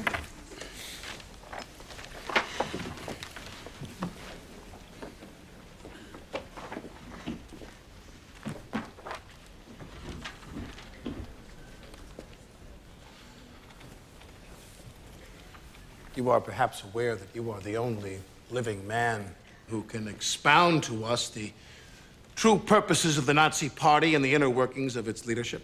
I am perfectly aware of that. And you, from the very beginning, together with those who you were associated with, intended to overthrow and later on did overthrow Germany's previous government, the Weimar Republic. That was my firm intention. And upon coming to power, you immediately abolished parliamentary democratic government in Germany. We found it no longer to be necessary. Is it not true that people subsequently were thrown into concentration camps without recourse from the courts? You must distinguish between two categories. Those who had committed some kind of treason against the new state were naturally turned over to the courts. The others, whom one might expect such acts, but who had not yet committed them, such as the functionaries of the Communist Party, who were attacking us in the thousands. You've answered the question, thank you. I need to explain further. Well, you'll have the opportunity to explain further under re-examination from your own counsel. Now, did you prohibit all court review of the cause for taking people into what you were calling at the time protective custody? That I answered very clearly, but I should like to make an explanation in connection with my answer. Your counsel will see to that. Now, about the concentration camps. Mr. Justice Jacks, the tribunal thinks the witness ought to be allowed to make what explanation he thinks right in answer to this question.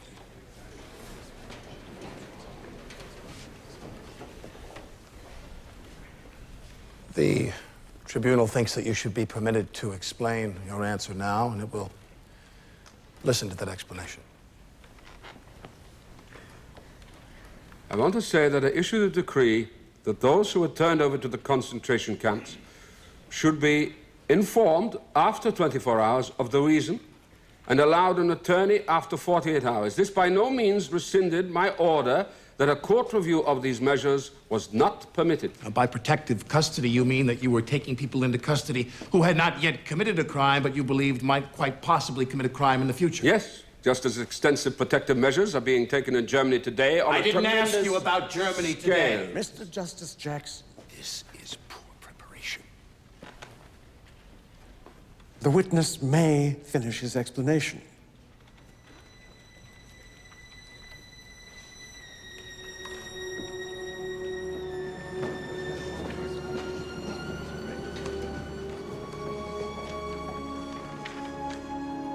You say that you were against the attack on Soviet Russia, yet you gave no warning to the German people. You brought no pressure to bear to prevent the attack. You did not even resign to protect your place in history. We were at war, and such differences of opinion could not be brought before the public during war. This was the case in your own country. As to your second question. That will suffice. I'm not finished. Secondly. Your Honor, please. The witness must be allowed to have his say. Secondly, as far as my resignation is concerned, I do not wish even to discuss that. For I was an officer, a soldier. I served my country. Now I ask Thirdly, you this. Your I was Honor, not, please. Thirdly, I was not the man to forsake someone to whom I had given my oath of loyalty every time he was not to my way of thinking. Your Honor. It never, ever occurred to me to leave the Fuhrer. Your Honor, the witness is adopting a contemptuous attitude toward this tribunal, which is giving him the trial that he never gave a living soul, nor dead ones either. Objection, Your Honor.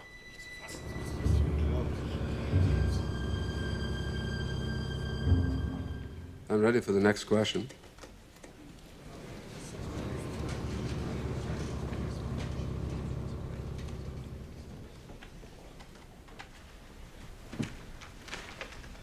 I think this is probably a good point to adjourn for the day.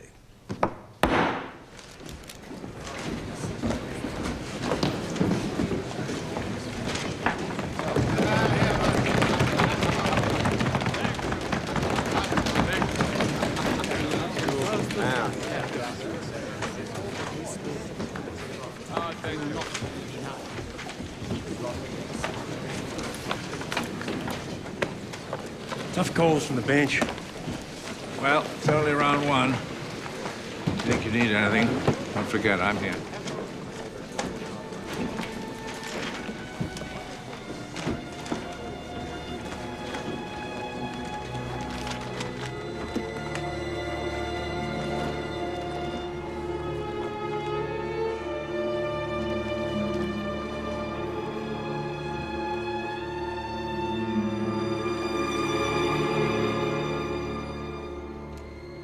As the week ends, there's a consensus among all present that Hermann Goering now appears to be in control of the court. Will Jackson, will anyone be able to stop him? Yes, Bob. You know, Judge, I didn't leave the Supreme Court to come here and be thwarted by a fellow countryman. That sounds like sour grapes. Very unbecoming. To an outsider, it might appear like you were deliberately trying to sabotage me. Bob. You gave Goering an open forum during direct examination. I must be able to control him during cross. Listen, Bob. Just accept the fact that you weren't at the top of your game today. You have the weekend to prepare for the next round. Make good use of it.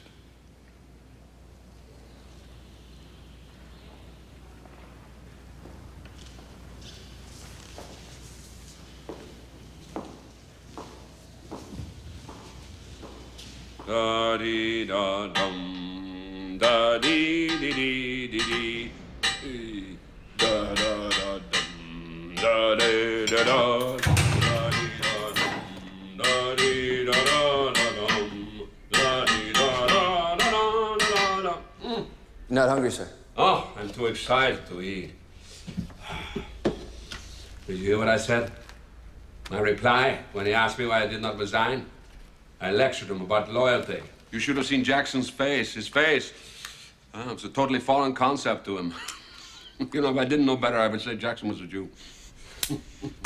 No, keep it. My initials, see? Engraved. That's real nice.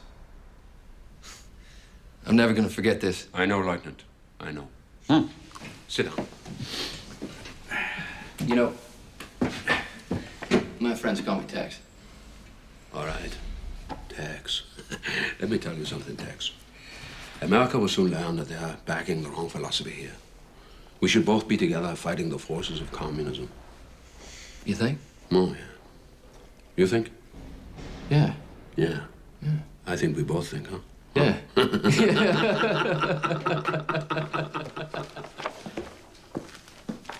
I'd like to dictate a telegram.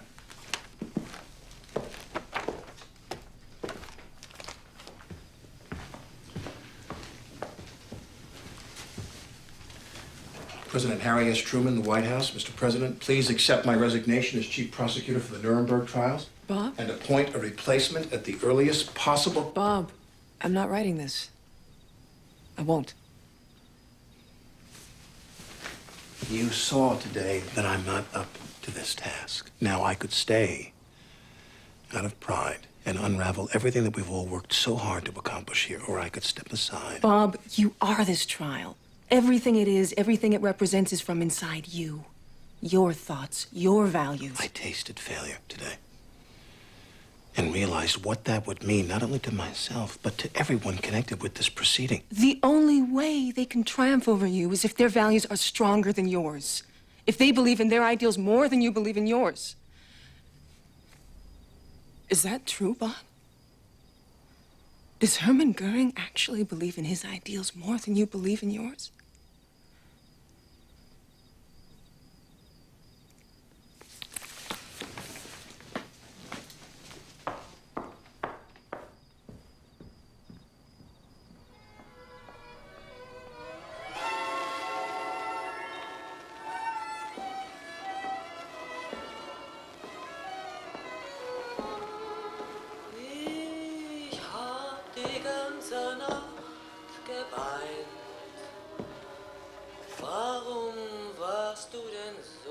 You're right. And thank you.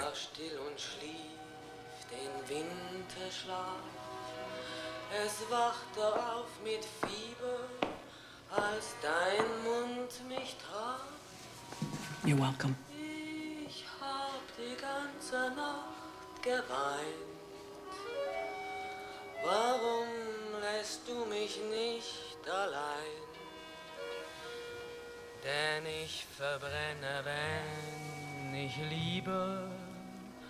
Und weiß, am Ende wird Enttäuschung sein.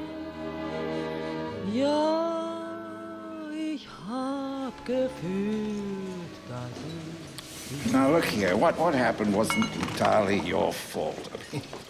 God knows I'd be hard-pressed to defeat a clever defendant who's allowed to say whatever he wants for as long as he wants. Well, now that you've finished with the niceties, let's have the truth. Well, it was very damaging, Robert. I mean, you've introduced this trial from a position of moral superiority, and as a result, you've become its chief symbol. Now, if you can't maintain that, or if the balance shifts ever so slightly, it could be a disaster. Hermann Goering is using this trial to present himself as a philosopher-statesman on the level of Hitler. Do you see Goering as a statesman? No, I do not. I see him as reprehensible, as inhuman. Then treat him as such. Treat him as the vile, conniving, bloody, fascist bastard that he is.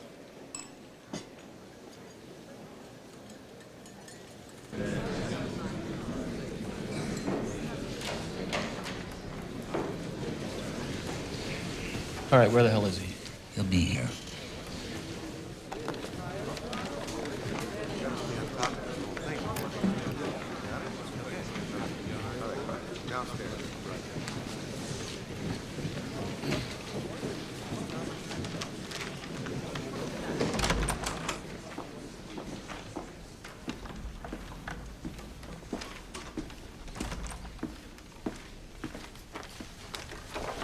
Mr. Chief Prosecutor, if you're ready. From the very beginning, you regarded the elimination of the Jews from the economic life of Germany as under your jurisdiction, did you not? Yeah. Elimination from economic life. That is partly correct. Large industries, also armament industries, under Jewish directors. Was that the first of your legal measures against the Jews? I believe removal from office was first in 1933. Then, in 1936, you personally drafted an act making it punishable by death to transfer property abroad? That is correct. And another, that all damage caused to Jewish property by the anti-Jewish riots of 1938 must be repaired by Jews at their own expense, with their insurance claims forfeited to the Reich. I did sign a similar law, but it was exactly the same way. And did you not say about those riots? I show you this transcript. Did you not say, I wish you had killed 200 Jews instead of destroying such valuables? That was said in a moment of bad temper and extreme excitement. Spontaneous sincerity, in other words. Did you not also personally sign a decree in September 1940 ordering seizure of all Jewish property in Poland? I assume so, if the decree is there. And another which provided that Jews receive no compensation for damages caused by enemy attacks or by German forces. If the law bears my name, then it must be so. Is this your signature? It appears to be. Is it or is it not your signature?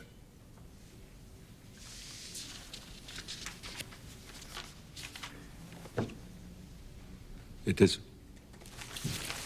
Your signature on a decree dated July 1941 asking Himmler and Heydrich and the SS to make plans for the final solution of the Jewish question. That is not a proper translation. I said total solution, not the final solution. These are your words to Himmler. I charge you to send me before long an overall plan concerning the organizational, factual, and material measures necessary for the desired solution of the Jewish question. Is that an accurate translation of what is written in this order from you to Heydrich and Himmler? That had to do with immigration and evacuation of the Jews. And you ordered all other government agencies to cooperate with the SS in the final solution of the Jewish question, did you not? There's nothing in there about the SS. This document states you personally ordered all government agencies to cooperate with the SS. You sent this letter to SS Gruppenführer Heydrich. That doesn't mean that the SS had anything to do with the solution to the Jewish question.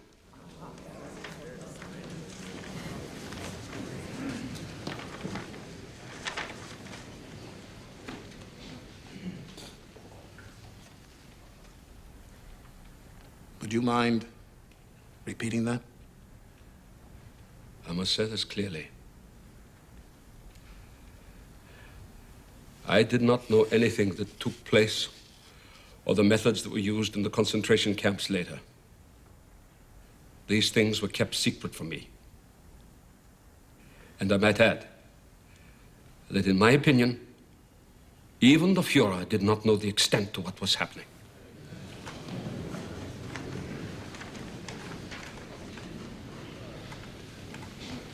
Witness, there is evidence before this court that nearly 10 million people have been exterminated. Murdered in cold blood. You mean to say that you did not, and in your opinion, Hitler did not know what took place in the concentration camps? Yeah. Do you know that Hitler said in 1943, in a recorded meeting, I read you his words now, quote, "The Reich's Minister of Foreign Affairs declared that the Jews should be exterminated or taken to concentration camps. There is no other possibility. The Minister of Foreign Affairs, Ribbentrop, talked with Hitler about extermination, and you were above Ribbentrop. You were Hitler's second in command. You were in charge of the economic 4-year plan, so you knew all about the gold wedding rings and the gold teeth and the gold eyeglasses that the victims left behind. And you have heard that it took 5 extra minutes to kill the women because they had to cut their hair off to be used in making mattresses. And nothing was told to you about this material that came from these people that had been murdered? No! No! How can you imagine such a thing? I was laying down the broad outlines of the German economy. The witness is excused. I am not finished. The witness is excused. I am not finished. The witness is excused.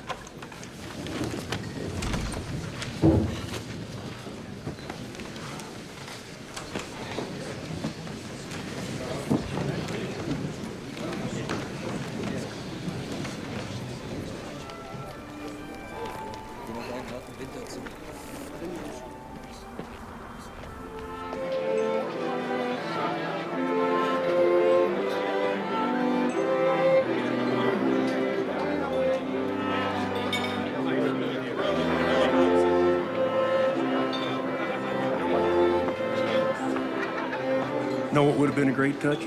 Hermann Goering showing up in a Santa outfit. Oh, he'd probably do it. After all, he was the Third Reich's chief bon vivant. Did you ever see pictures of Goering at Hitler's mountain retreat? Dressed like a Tyrolean chorus boy out of some grotesque operetta.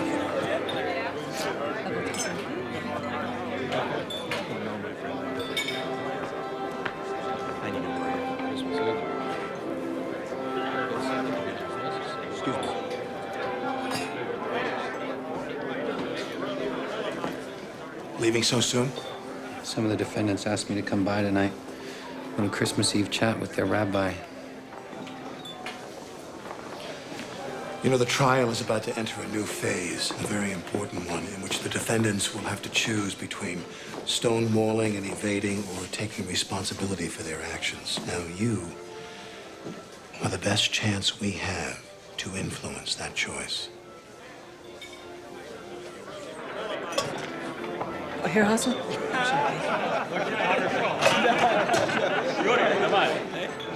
Пожалуйста.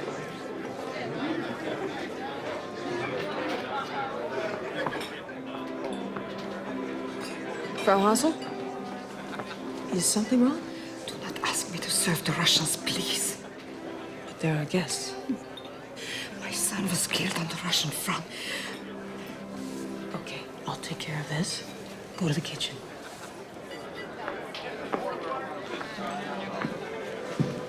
Try these little sausage things, General. Forget what Frau Hassel calls them, but I hear they're mighty tasty. Madam, 20 million of my people were killed by the Germans. Do you think I could be offended by the snub of a housefrau? I don't know what to think, General. Frankly, I can't keep track of all the politics in this room.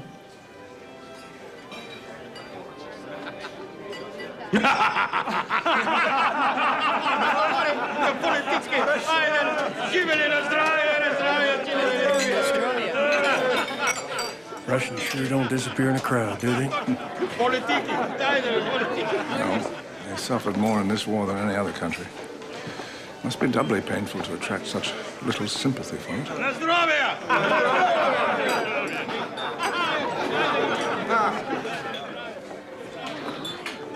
And Jackson decreed no wives could come along. Worked out quite nicely for him, wouldn't you say?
I figure it's probably their last Christmas in here.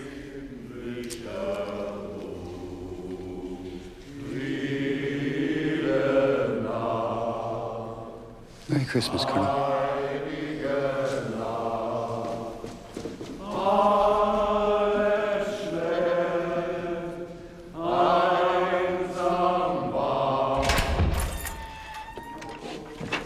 Marshal. Doctor, How are you?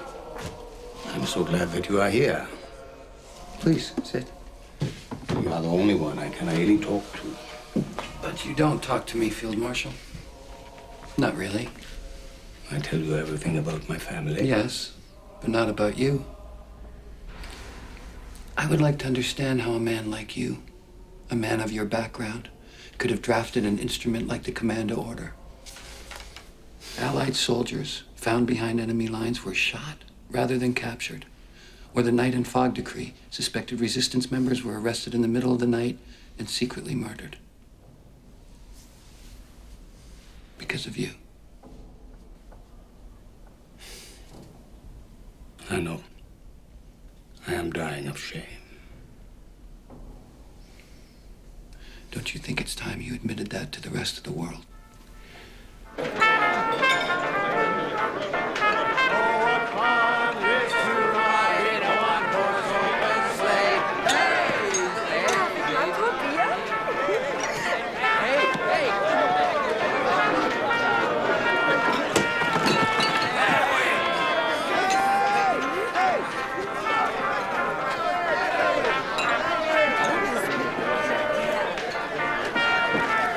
I'm not in the mood, all right? No. 9, get off. Get off!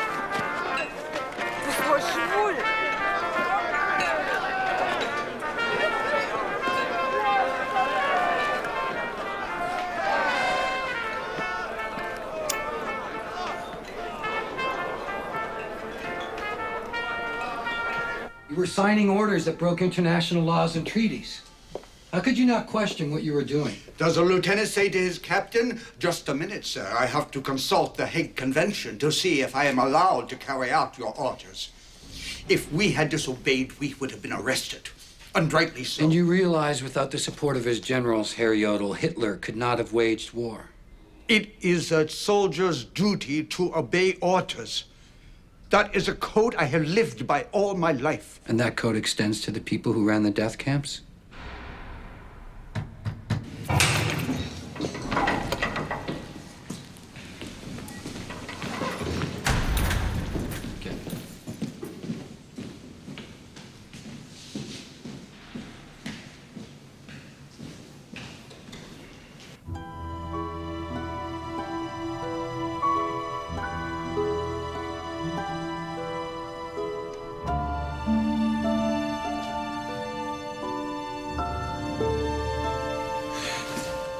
I'm sorry, sir. Oh, thanks. Thanks, my friend. Come in. Come in. Sit down. Sit down. Thank you. Oh, it's good to see you. I know that Christmas time can be a lonely thing away from home. Merry Christmas, Reichsmarshal. Oh, my dear Tex. What luxury, huh? Prost. Cognac? Yeah. So, what would you be doing now, eh? Back in Texas? Well, on Christmas morning, we'd open our presents and then go to church. And after that, we'd head over to Grandma and Grandpa's for a big roast turkey dinner. After that, Dad, Grandpa, and me, we go out back hunting for pheasant, quail. Ah, hunting. Hunting was my passion. I was Germany's chief gamekeeper. No kidding. Oh, the shooting around my estates at Cannon Hall was wonderful. Did Hitler ever go hunting with you? I shouldn't tell you this, but Hitler did not approve of hunting. He felt that killing animals was immoral. He was a vegetarian, you know. Yeah? Oh, yes, he was a vegetarian. Yeah, but that did not stop him from being the most gracious host in Europe. His dinner parties were legend, always the finest caviar, champagne. Though he did not partake, he was not intolerant. He would dazzle his guests with every view under the sun until dawn. I remember once we were celebrating the triumph of Compiègne, where we savored the sweet revenge of the French having surrendered in the very same railway car that the Germans had capitulated in 1918, you know. That must have been something. Oh, it was. Believe me, it was. You know, Rex, I have made my career as a military man. And I have to say, you remind me of some of the finest young German soldiers who served under me. Thank you. Merry Christmas.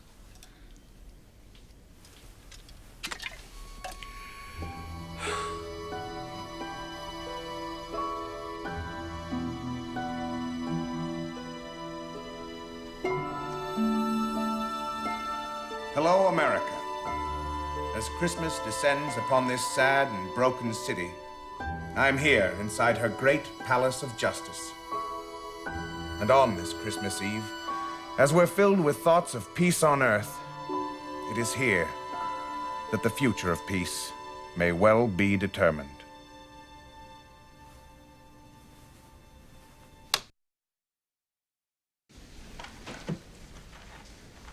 Herr von Ribbentrop, would you agree that as foreign minister, you forced Czechoslovakia to surrender its territory by the most intolerable threats of aggression? I do not agree. Well, you threatened to send your army in overwhelming strength, and also bomb Prague. What further pressure could you possibly have put upon them? War, for instance. War? What is that but war? Ribbentrop should be hanged for his stupidity. That is the greatest crime of all.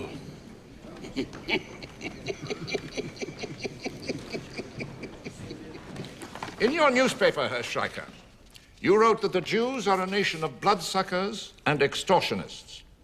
Do you think that that's preaching race hatred? No, I do not think it's preaching race hatred. It is simply a statement of fact.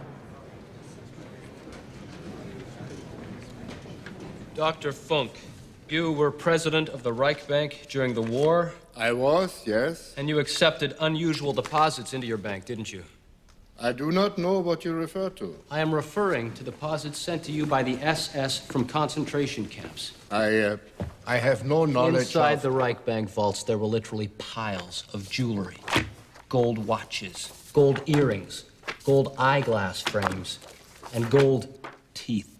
Many people deposit valuables in the bank, and the bank is not required to look into them.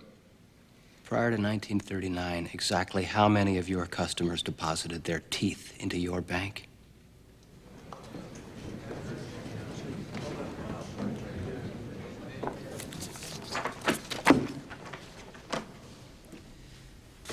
You've heard a guard at Mauthausen concentration camp testify that you watched while the gas chamber was demonstrated on inmates. I never set foot in Mauthausen. And we have heard eyewitness testimony from 3 people that you were at Mauthausen 3 times. They are lying. And before he died, the commandant at Mauthausen signed this statement that you ordered him to put 65,000 Jews in a tunnel and seal it off rather than allow them to be liberated by the Allies. He is lying! And is it not a fact that you are simply lying to the tribunal about this as you have lied about everything else in your testimony? That is also a lie!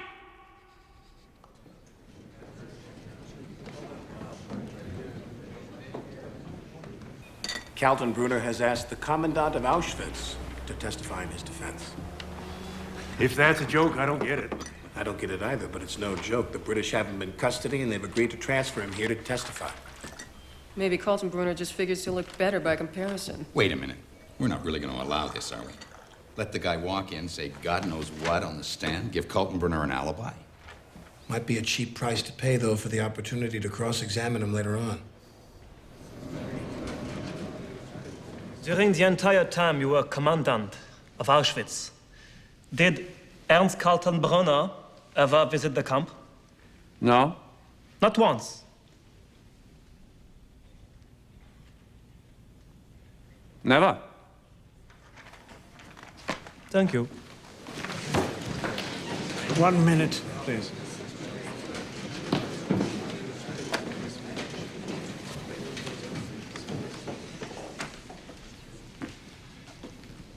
Mr. House, how long were you the commandant of Auschwitz concentration camp? From the beginning. And what was its purpose? At that time, to house prisoners who were being held in protective custody. And after that? I was called to Berlin by my boss, Reichsführer Himmler, in 1941, and he informed me that the Führer had ordered the final solution of the Jewish question. I was not sure what I was supposed to do, so Adolf Eichmann advised me to visit a camp at Treblinka to learn from its operation. And what did you learn there? Actually, I was not impressed. It was taking the commandant there 6 months to eliminate 80,000 Jews using monoxide gas. I had a better idea. One of my Auschwitz guards had accidentally sniffed a chemical disinfectant called Zyklon B, and had passed out immediately.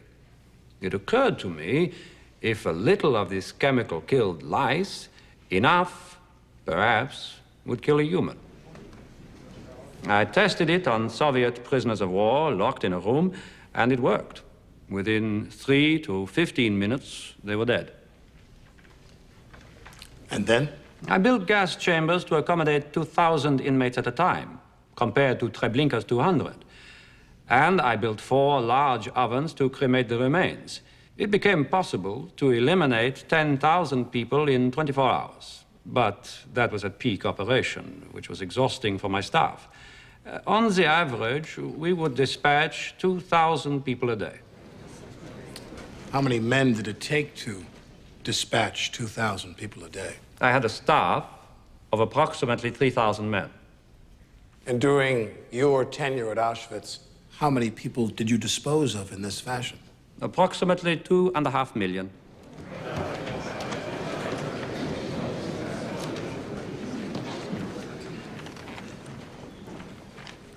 No further questions. I wish to make this clear.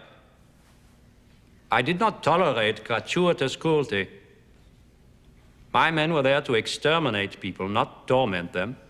Any misconduct by the guards was punished, I can assure you.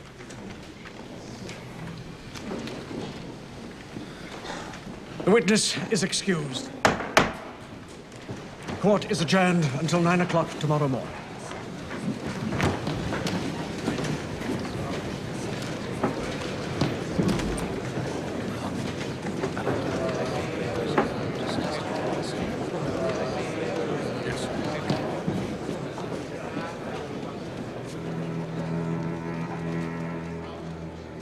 My life was entirely normal.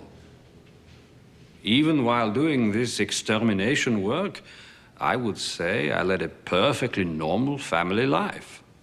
How would you describe that life? I've always been happiest alone. I never had any real intimacy with my parents, with my sisters. Commandant, do you feel that the Jews you murdered deserved their fate? I have always been taught that the Jew was an enemy of Germany. So when you were ordered to turn your prison camp into a death camp, you never once thought what you were doing was wrong? I was an SS man. We were trained to obey orders without thinking. Does a rat catcher think it is wrong to kill rats?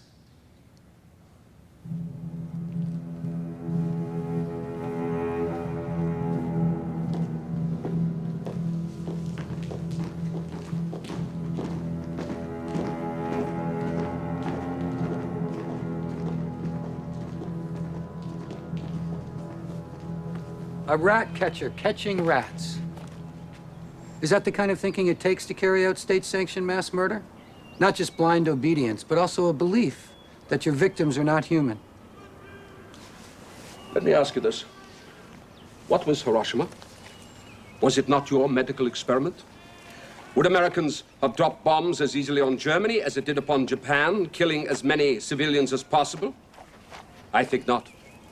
To an American sensibility, a Caucasian child is considerably more human than a Japanese child. America was at war with Japan, a country that had attacked it without provocation. You murdered millions of your own citizens. And what about the American citizens of the Japanese race who were put into protective custody in your own concentration camps? That was wrong. And why was this not done to American citizens of Italian and German descent? I said it was wrong.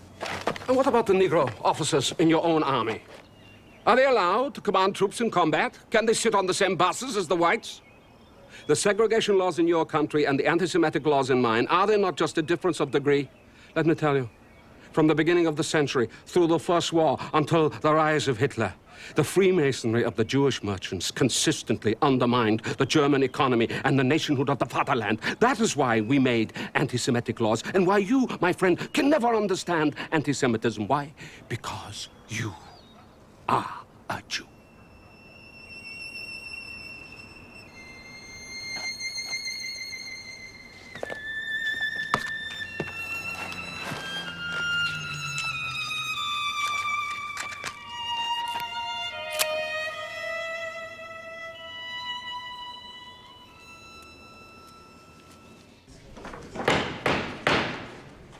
Is defense counsel ready to proceed? Ready, Your Honor. Herr Saukel, for March 1942, you were in charge of procuring labor for the war effort. Is that right? Yeah. You are aware that it was a crime under the Hague Conventions to forcibly deport citizens of other countries to Germany as workers? Yeah. How many foreign workers came into Germany during your tenure? Approximately 5 million. And how many of them came voluntarily? Perhaps 200,000. Did you issue these directives calling for their decent treatment? I did, yeah. I ask that these be marked as exhibits and accepted into evidence. So ordered. Herr Saukel, who ordered you to procure these workers? Speer. Albert Speer, Minister of Armaments. He gave orders to you. Yeah. And you had to obey them. Yeah. Every worker you brought in, it was under Speer's orders. It was. No further questions.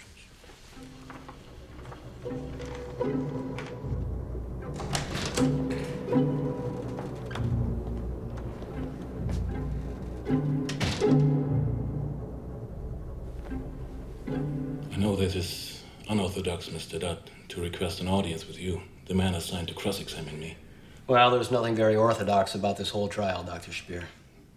My lawyer has been trying to talk me out of confessing to war crimes that might incur the death penalty. But I do not wish to hide the truth, just to save my life, only to hate myself for the rest of that life. Well, I wish the other defendants shared that view. Some of them do, but many are still under Goering's influence. He's a chief rival for the souls of the other defendants, if I may put it so dramatically. Goering was cross-examined by the chief prosecutor, Justice Jackson, while I am to be questioned by you, a subordinate. This difference has been noticed by the other defendants. In their eyes, it puts me in an inferior status to Goering. That's a peculiar measure of status, Dr. Speer. Well, not to a German war criminal. I hope you don't have a problem with it. No. I got no ego riding on this. I'll present your request to my superior, Mr. Jackson. Dr. Speer, did you disapprove of Saukel's recruitment of labor? On the contrary, I was grateful to Saukel for every worker he provided. Whenever we failed to meet armament quotas because of shortage of workers, I would blame Saukel. Do you wish to limit your responsibility to your own particular sphere of work? No. This war has brought an inconceivable catastrophe.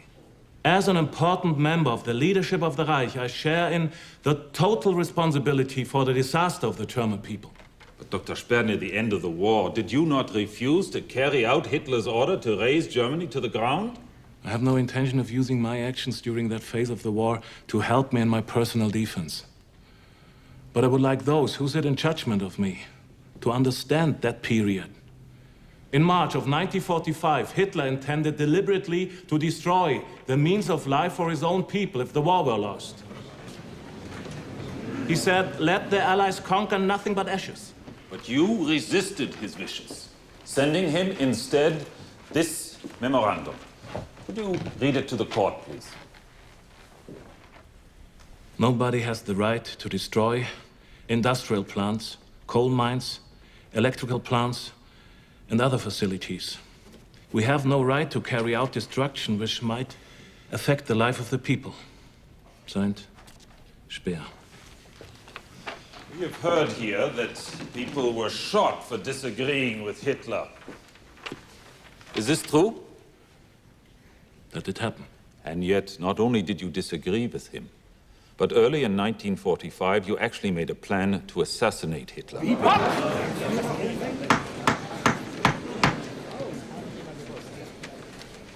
Is that not so? Yes, it is so. It is so. Because of what I viewed as his insane destructiveness. What did you do? What was your plan?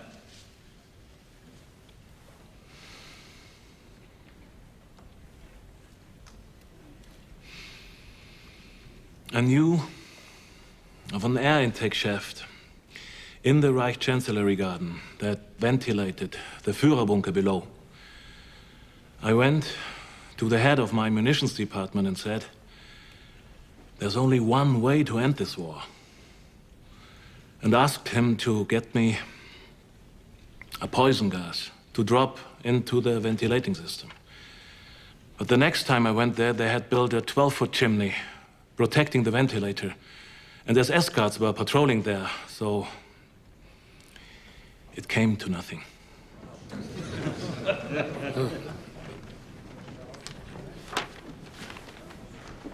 Mr. Chief Prosecutor? Dr. Speer, you acknowledge responsibility for Germany's large policies, but not for the details occurred in their execution. Is that a fair statement of your position? Yes, sir. Very fair. May I ask the witness a question in order to clarify this answer, please? You may. Do you want to acknowledge guilt under criminal law? Or do you wish to record an historical responsibility before your own people and before history?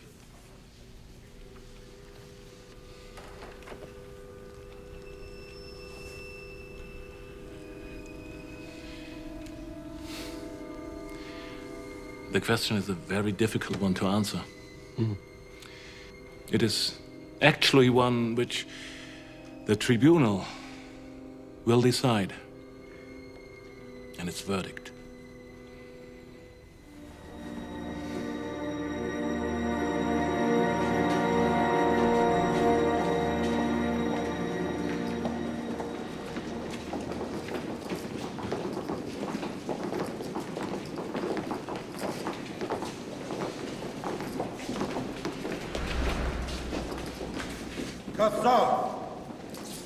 You would assassinate the Fuhrer? I tell you this, you coward. If you get out of this alive, we'll put together our own court and execute you for treason!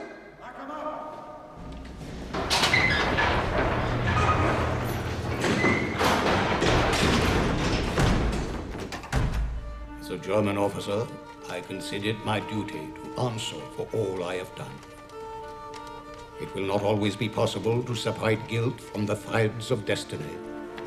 But the men in the front lines cannot be charged with guilt while the highest leaders reject responsibility.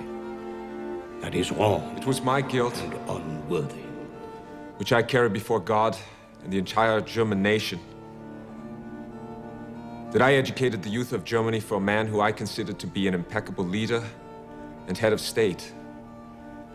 But I educated the youth of Germany for a man 1,000 years will pass. Who committed murder 1,000,000 And this guilt of Germany will not yet be erased.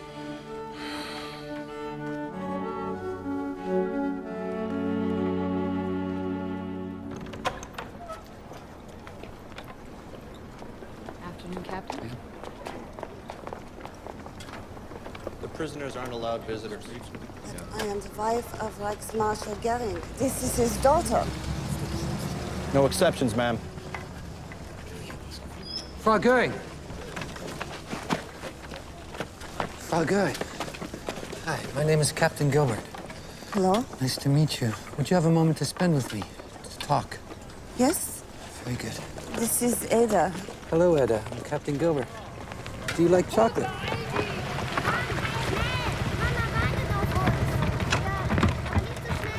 Must been very difficult for you these last few months, especially with your little girl. It could have been worse, I suppose. Hitler could have survived. You've obviously come to terms with the truth. I only wish your husband could do the same, but he persists in remaining loyal to Hitler's memory. Yes. I cannot understand it either. Such loyalty. A man who wanted us dead. I'm sorry? Hitler ordered all of us to be shot. Hermann, myself, our precious child. That is why we surrendered to the Americans. Why else would we have done such a thing?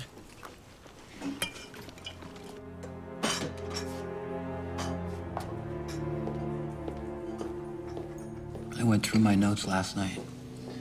I've spent all these months trying to find a way inside their minds, hoping to understand how those people could commit such atrocities against my people. I believe there are a couple of factors that explain a lot of it. First, Germany is a country where people do what they're told. You obey your parents, teachers, clergymen, superior officers. You're raised from childhood not to question authority. So when Hitler comes to power, he has an entire nation that believes it's perfectly natural to do whatever he says. Second, propaganda. For years, Germans have been bombarded with ideas like Jews are not real human beings, or they're a corruption of the race.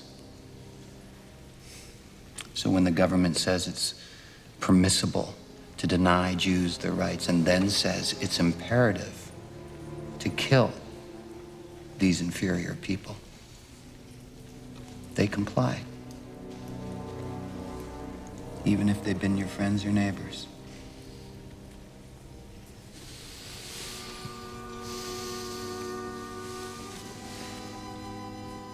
Anything else? I told you once that I was searching for the nature of evil. I think I've come close to defining it.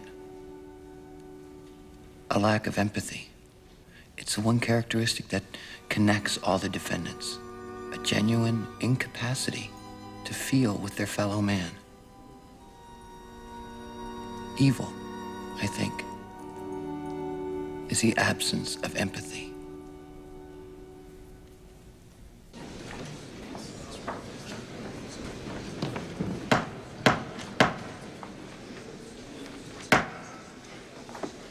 I call on the Chief Prosecutor for his closing argument.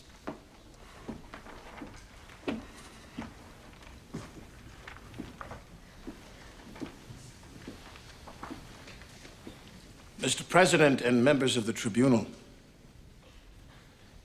it is impossible, in summation, to do more than outline with bold strokes the vitals of this trial's mad and melancholy record, for no time has ever witnessed slaughter on such a grand scale, such cruelties and inhumanities, such wholesale deportations of peoples into slavery, such annihilations of minorities.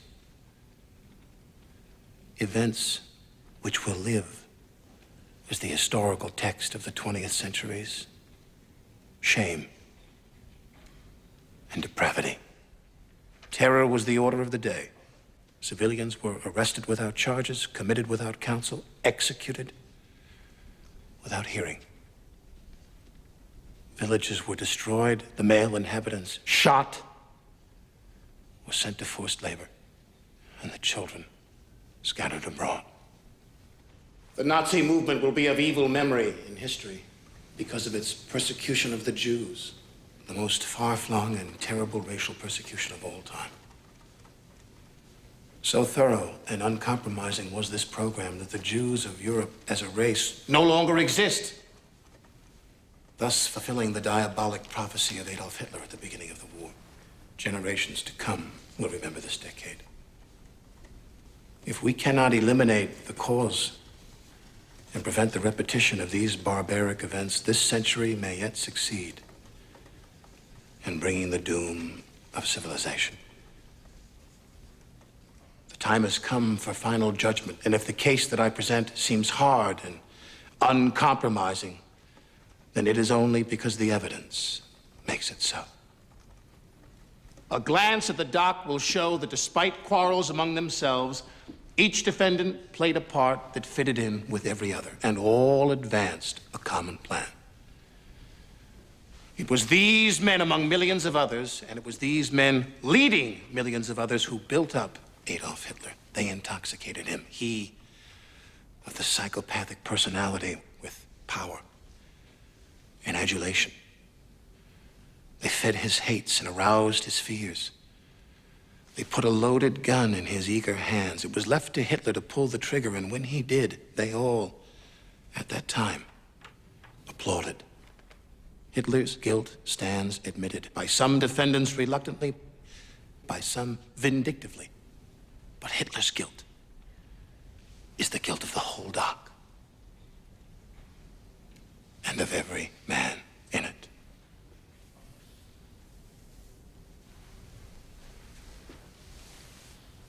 These defendants now ask this tribunal to say they are not guilty of planning, executing, or conspiring to commit this long list of crimes and wrongs. They stand before the record of this tribunal as blood-stained Gloucester stood by the body of his slain king.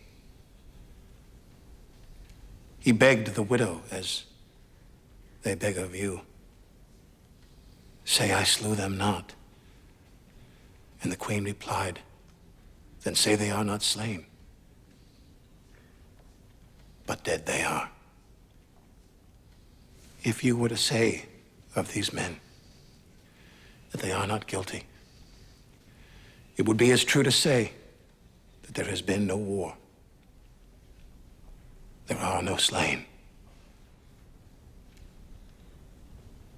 There has been no crime.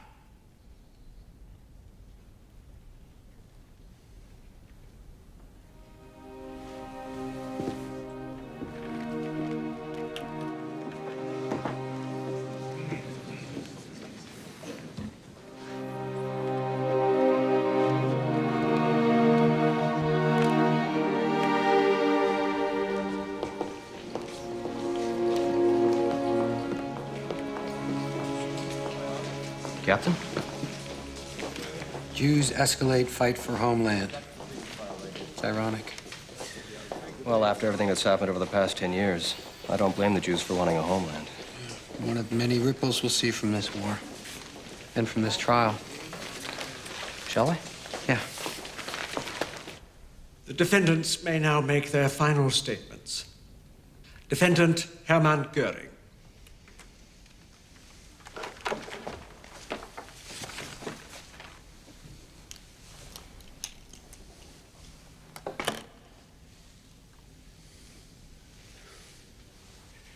This has been a poor excuse for a trial. But firstly, I must reiterate my lack of knowledge for these terrible mass murders, which I cannot begin to understand. And furthermore, I condemn wholeheartedly. As to the trial, the statement of the defendants were accepted as true only when they supported the prosecution. They were treated as perjury when they refuted the indictment. This is not a basis of proof. Why am I in the dock being treated as a common criminal? I said to my judges, have no illusions. Since the three greatest powers on earth, together with other nations, fought against us, we finally were conquered by tremendous enemy superiority. Justice has absolutely nothing to do with this trial.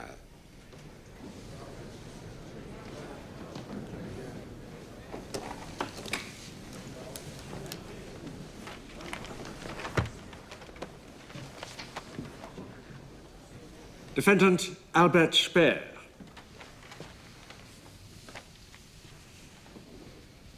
How could so advanced, so cultured, so sophisticated a nation as Germany have fallen under Hitler's demonic sway? The explanation is modern communications. No longer does a leader have to delegate authority of to subordinates, exercising independent judgment. Given modern communications, a Hitler can rule directly and personally. Thus, the more technical the world becomes, the more individual freedom and the self-rule of mankind becomes essential.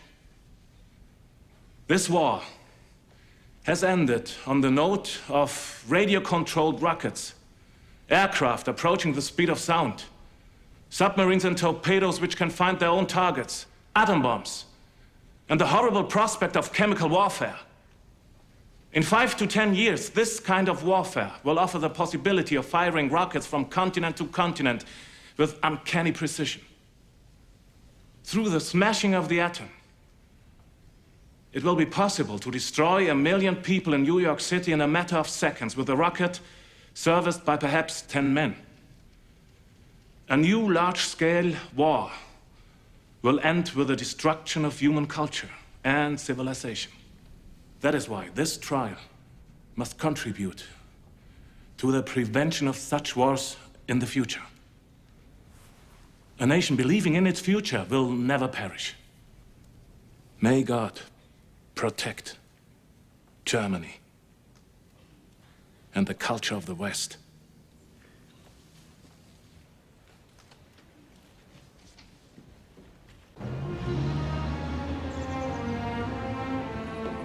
We are agreed. 3 of 4 votes will be required for the finding of guilty. Agreed. Agreed. Now, if the judgment is death, might we not consider the firing squad for the military defendants? I disagree most strongly. The bullet is for the honorable adversary, not the butchers. I say hanging. I agree. Agreed. We will take the defendants in the order they were indicted. Goering.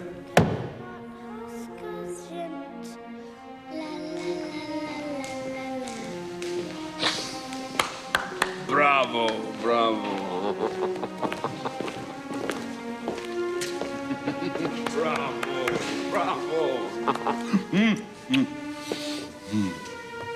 Go, have some of the lovely food.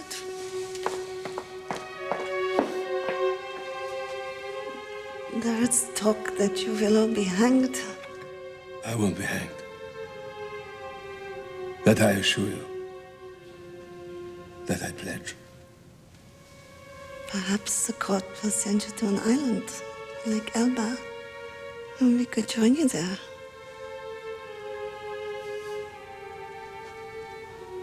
Go on, eat.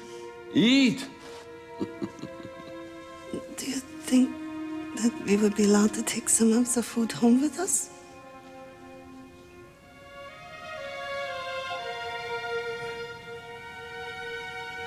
I don't see why not.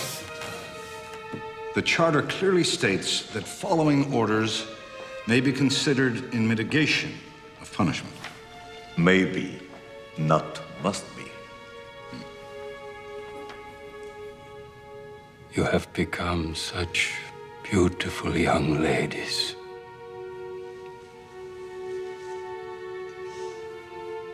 So when are they going to shoot you, Papa? Hans Frank is the most tragic figure in my view. His penitence is obviously real. It would be a meaningful gesture for us. Spare his life. No. He should hang.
Each defendant will stand, as his name is called, to hear the judgments on the 4 counts applicable to him, and the sentence, if found guilty on any of the counts.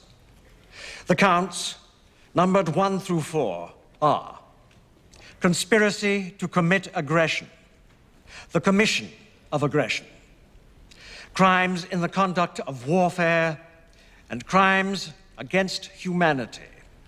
Defendant Hermann Göring.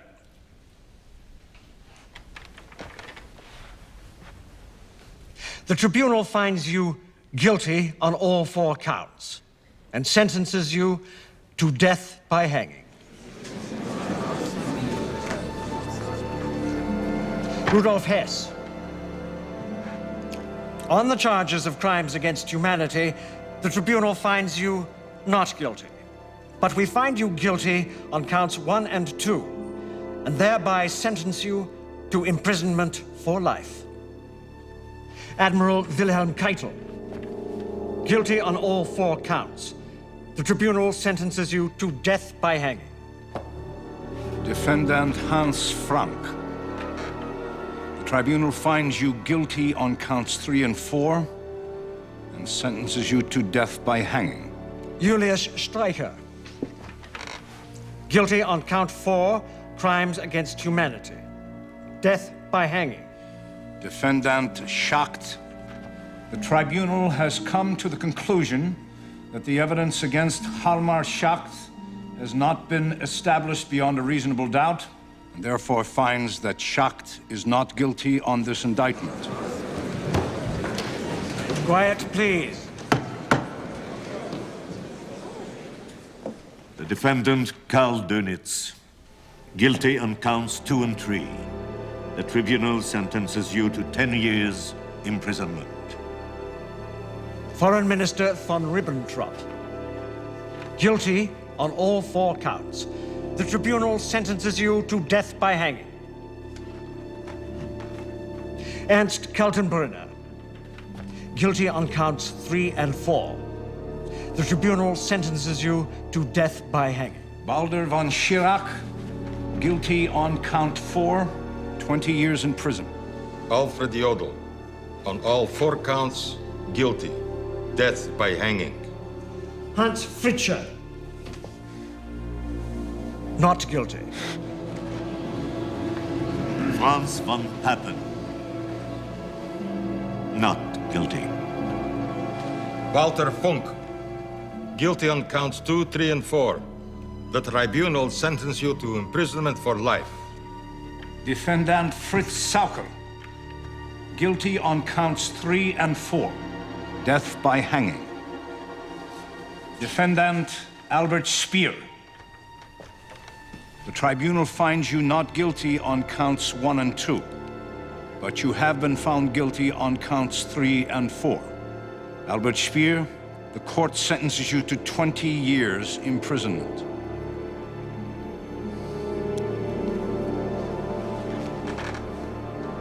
The work of this tribunal is now complete.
And my dear Tex, why this long face? Have I not told you there's a special place in Valhalla waiting for me? I don't know.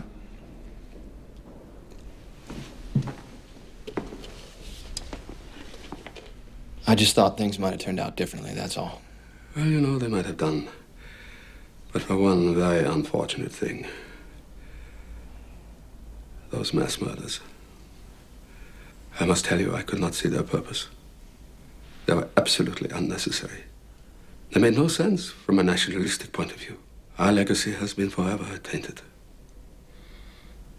But make no mistake. Everything Hitler did before the war was right. The German people knew it. And one day they will eventually remember it. And you must remember it too, my dear Tex. When you remember me, remember that, eh? Yeah. Now, the practical matters. There are a few things I want to give you. No, sir. Please, please. Where I'm going, I must travel light. It's inscribed, see, with my name. Take it. Take it.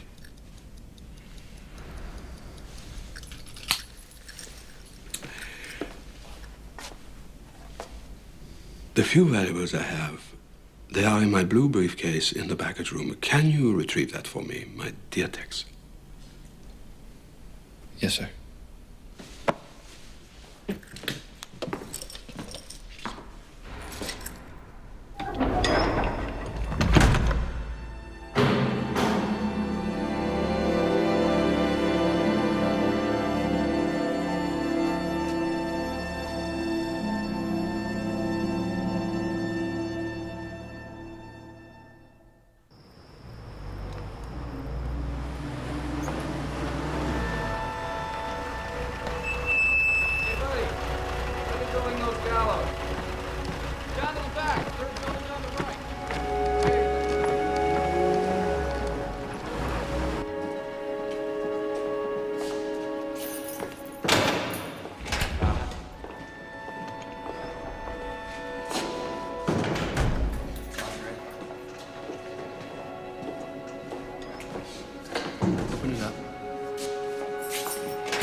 I have only one question to ask you.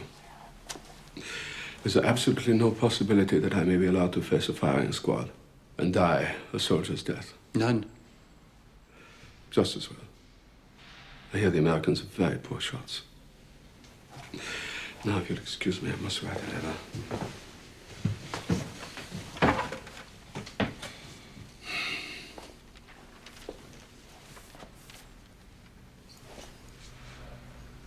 For the rest of my life, Herr Reichsmarshal, people will ask me what your final thoughts were. We'll have nothing to tell them. You can tell them this. I say, for now and all time, the foreigners who impose the sentence upon me may murder me, but they have no right to judge me.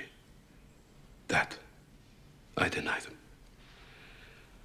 Now, you must excuse me, I do have to write this letter. Thank you.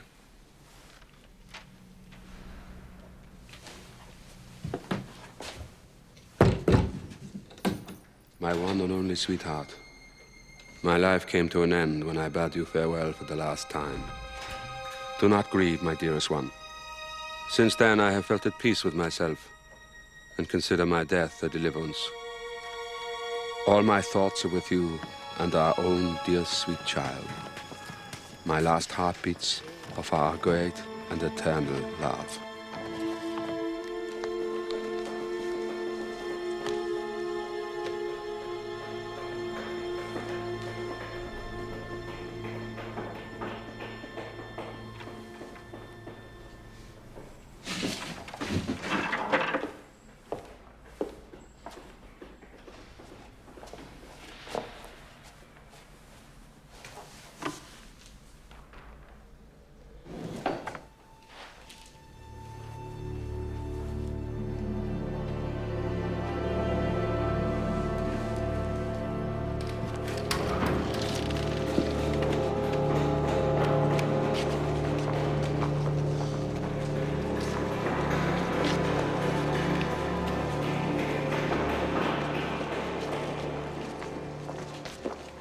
May I?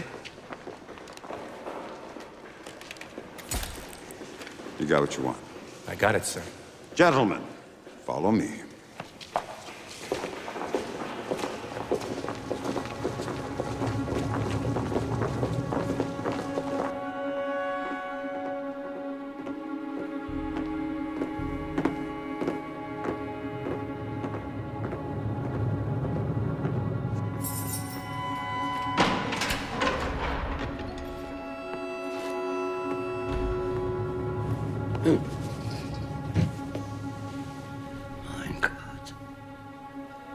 Get dressed.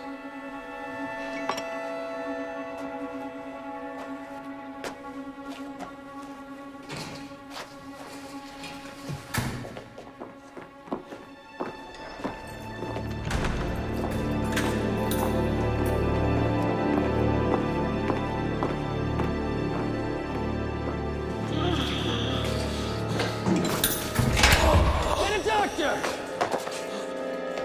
Somebody get a doctor!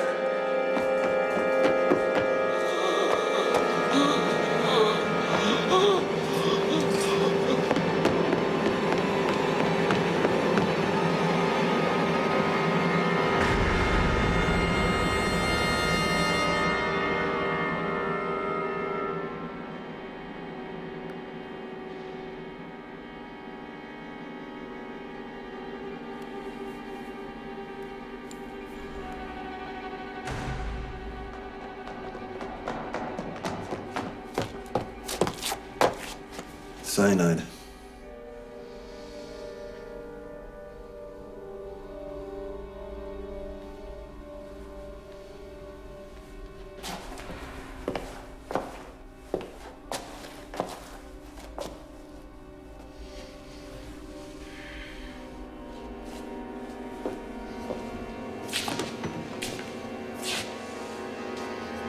Son of a bitch.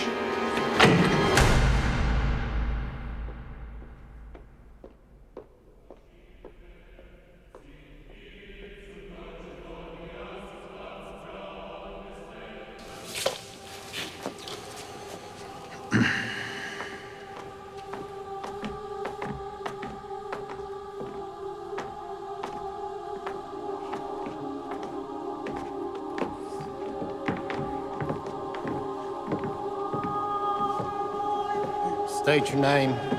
Joachim von Ribbentrop. You have anything to say? My last wish is that Germany realize its destiny. I wish peace to the world.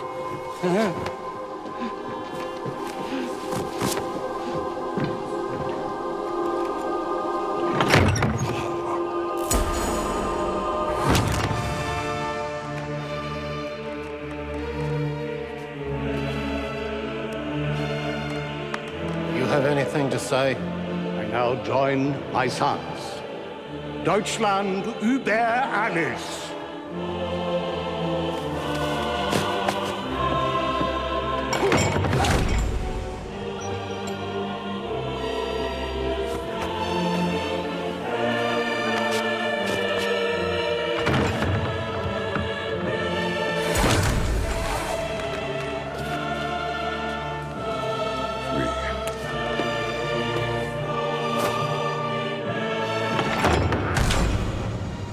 Dying an innocent man.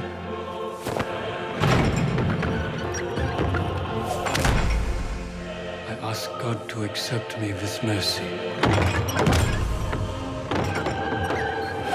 Heil Hitler!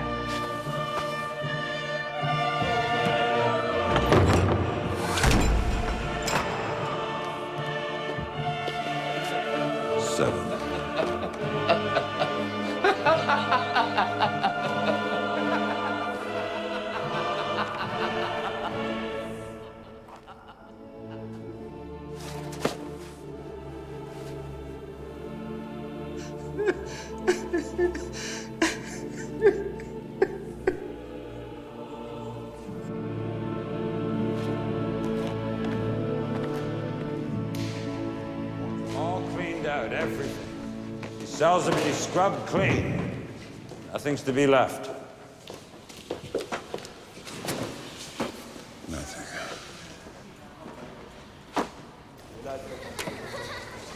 Dankeschön.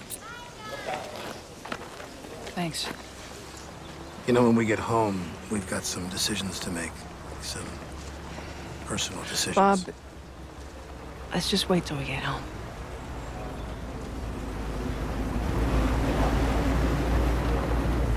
Hello, you two. You know, it may sound strange, but I can't help feeling a touch sentimental about all this. I understand. I got a letter from a friend today saying that because of what we've done here, none of it can ever happen again. What do you think? Well, we can hope, can't we?